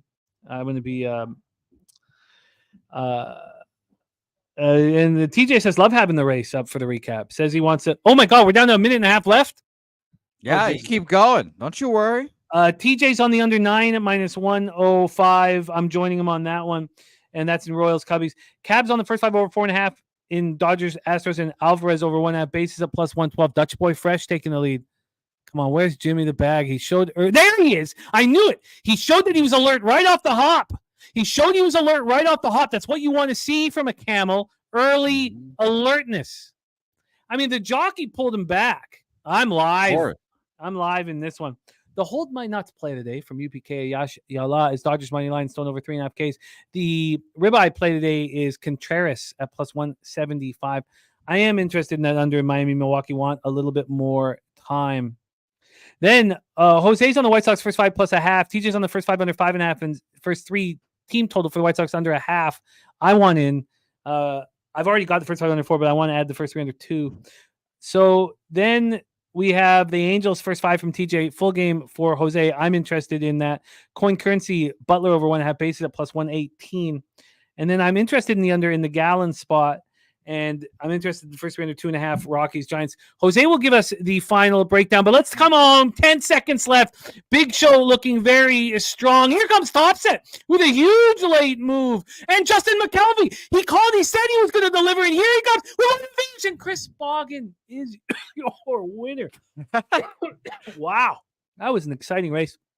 Chris Boggin wins. Kent Davies in second and Chill Will in third. Justin McKelvey was firing late. 6th out of 70. Not a bad performance here. But Chris Boggin finds himself in the cash. $50 richer for Chris Boggin. And Donut Silks was our winner yesterday. Both our guys, $50 winner. Richer, excuse me. I had a chance there. Jimmy the Bag was right there. It was alert. 15th. Where was I?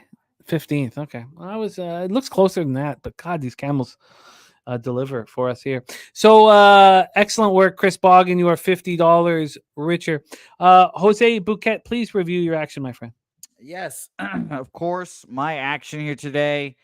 I've got Cleveland and Guardians, Phillies under 8 minus 110, Braves, Mets over 7.5 minus 110, Yankees, Red Sox under 9.5 minus 113, Royals, Cubs under 9 minus 110, White Sox plus a half minus 113. Excuse me. And lastly, the Angels money line minus 110. Matty Ice and JPZ birthday picks. Yes. Plus a half for the White Sox. Take the plus a half for the White Sox. That's my best bet of the day. And I also like the under in the Philadelphia Phillies game, minus 110 there for the 8. So both of those birthday picks for each one of you. Congratulations to you both. And my birthday pick. Wow. Stampeders, Redblacks totals at 48.5, Jose. That's a 3-point move since I bet it last night. Wow. That was market wide 51.5 too. I got it at 365. Wow. I'm excited, man. So I was going to give out the under at 50 because that was when it started the show. It started at 50. Fabiano says, do you have any tattoos as a result of lost bets? I have no tats. 0 tattoos, Fabiano. 0. I'm going to get a tattoo on my foot semi soon. That'll be funny. Jesus. I'm just going to get a smiley face on my toe. I always think of Harlan Williams' joke about how his dad has a tattoo of train tracks around his asshole. So every time he takes a shit, he feels like a kid again. Wow, that's nice. Yeah, that's nice. I thought you were gonna say across the taint, so you know where to go. No, but that no, you just need an arrow, right? You just need an arrow there, right? X marks the spot. Yeah, just an arrow. I can't believe people didn't believe that men have taints. Come on, be proud of it. No, there is doctors have tried to prove it to me. Incredible. I don't know. I can't believe those people. You should have showed them yours. What is this? Just a quick flip. Yeah. What the fuck is this if this ain't a taint? What a kid kidding me? By the way, Jimmy, the Red Sox have become Canada's team. Paxton, O'Neill, fucking Pavetta. Come on. Yeah, it's true. Team Canada. That's true, yeah. We're in. We just need Joey Votto. He's next. Bookie Buster play today is the San Francisco Giants. Here is the San Francisco. Oh, yes, Mally Mal. Like I said, that's 5 in a row. And Mally Mal, I predict 7 in a row unders. 7 is my prediction. Mally Mal, I can't believe you didn't bet it. You were Mally Mal. I thought of you when I bet it. I did. I was like, remember, Mally Mal was like, that 49 sounds real nice. Remember that? He said that in the chat, Mally Mal. I got paid because of you, Mally Mal. Thank you, Mally Mal. Got paid because of you, Mount. And shout out to Billy Friedrich for the no-hitter call yesterday. It was hilarious. It's wild. What a monster. Okay, I've got to give a birthday pick for the can't be that under. God, 3 points? I smashed it by 3? Man. Okay, so I give him the birthday pick for tomorrow. You know what? I think that the Winnipeg Blue Bombers and Zach Collaros are going to defeat the Argonauts on Saturday. I think that's my. They're 1-6 against the spread. I love going into these spots like that. I think it's not only my best bet for PJ. I feel like I want to give that to Matty Ice too, man. Give him a little Saturday action, you know? Yeah. Stretch his birthday over the weekend, you know? Come on. When I look at the rest of the action, I just what's going to happen? Do they start Dukes and then bring in Arbuckle? You have Collaros with only 3 passing TDs. I think the Bombers are going to squeeze out a win in Toronto. I really, really do. I feel like the Bombers' defense is a menace. That hasn't changed. So I'd like to give that out. I think that's my. Now, in saying that, yeah, I do. I'd like that. Yeah, the Bombers is my most confident spot here. I know, but I would have given you the under had it not already moved 3 points. And again, we got cappers, we got old school cappers, you know, like Justin McKelvey, who doesn't want anything to do with social media. Look, I get it. I don't have anything. I don't have an Instagram account. I don't have any of that. But we do a lot of work on X. And, you know, that's where we do so much of our work. I just think that everybody should be on X with us. And if anybody here, if there are any low baggers in the chat that are on X that I don't follow, let me know and I'll follow you immediately because I want to be able to communicate with all of our guys at all times. So there we go. Jose Bouquet, excellent week, my friend. I know it's been as difficult as any week you've ever had. But, you know, we have to remind ourselves that this is what we always dreamt of doing all day. We have to remind ourselves. And we have to let that carry us through tough times. And we have to win. And again, as a group of cappers on screen, we're in the black overall with 1,500 bets. And I'm the one that's holding us back. And I don't plan to be that guy for much longer. So shout out to all you guys. Jose's going to put a bow on this, but I'd like to give you guys all a shout out. And I know Jose wants to as well. But I love it. Mally Mal, Wager Detective, DC Capper, Jarek White, Fabiano. Thank you guys. Truly. 3 Eyes, rocking with us all show long. Rem Most, Ricky Bobby, Jarek White, Chill, Will, TJ, you are a monster as always. Tim Montana, BXA, Yo, D, Coin, JPZ, happy birthday tomorrow. Matty Ice, happy birthday today. You guys mean so much to our community, man. Thank you guys all. Truly, truly thank you. The Nuke Worker, Clark Edge. I can't wait to revisit the Rogers stuff. I can't wait to revisit all this stuff. And Goran Ninkovsky and I disagreeing with so much in the CFL. That's part of the fun. It means no disrespect. It's part of the fun. UPK, Ayash Yalat, Old E, Justin McKelvey, Nate Dogg, Paul Thompson. Thank you guys. Dave Redling, Birdie. We truly, truly have nothing without you guys. So thank you so much for your support. It means everything. We have nothing. We don't have a show if you guys don't support the show. We don't have one. And I know this is a dead time of year, supposedly for sports, but not for us, man. We got action aplenty. So, Jose, excellent work as always. Thank you for all that you do for us. Backbone of the channel. Take us home and bless our action, my friend. Yep. And if you guys weren't here at the beginning, go tune into Dutch Boy Fresh's Fresh 24, breaking down college football. I know you guys know it's right on our doorstep. It's so close. We can almost taste it. He's breaking down Louisville today, going through all of the ACC. 6 teams down. If you've missed them, go watch them on the Pub Sports Radio YouTube channel. They're about 3-4 minutes each. Good way to dive into the sports. It's coming. It's coming. And you'll learn many things like DJ Uyunglele now on Florida State, which was shocking for me to hear. I had no idea until Dutch Boy Fresh told me so. So thanks everyone for watching. Gerald, Mally, all you guys, TJ, Justin, Nuke, Remos, Birdie was in here for a bit, Tim Montana, all you guys. We appreciate you guys all for supporting the pub in any way you can, whether that is buying shirts, memberships, supporting the shows, liking, subscribing, doing whatever you can to support the channel. We appreciate you guys. And let's go fucking milk these bookies today. Leche, Los Bookmaker.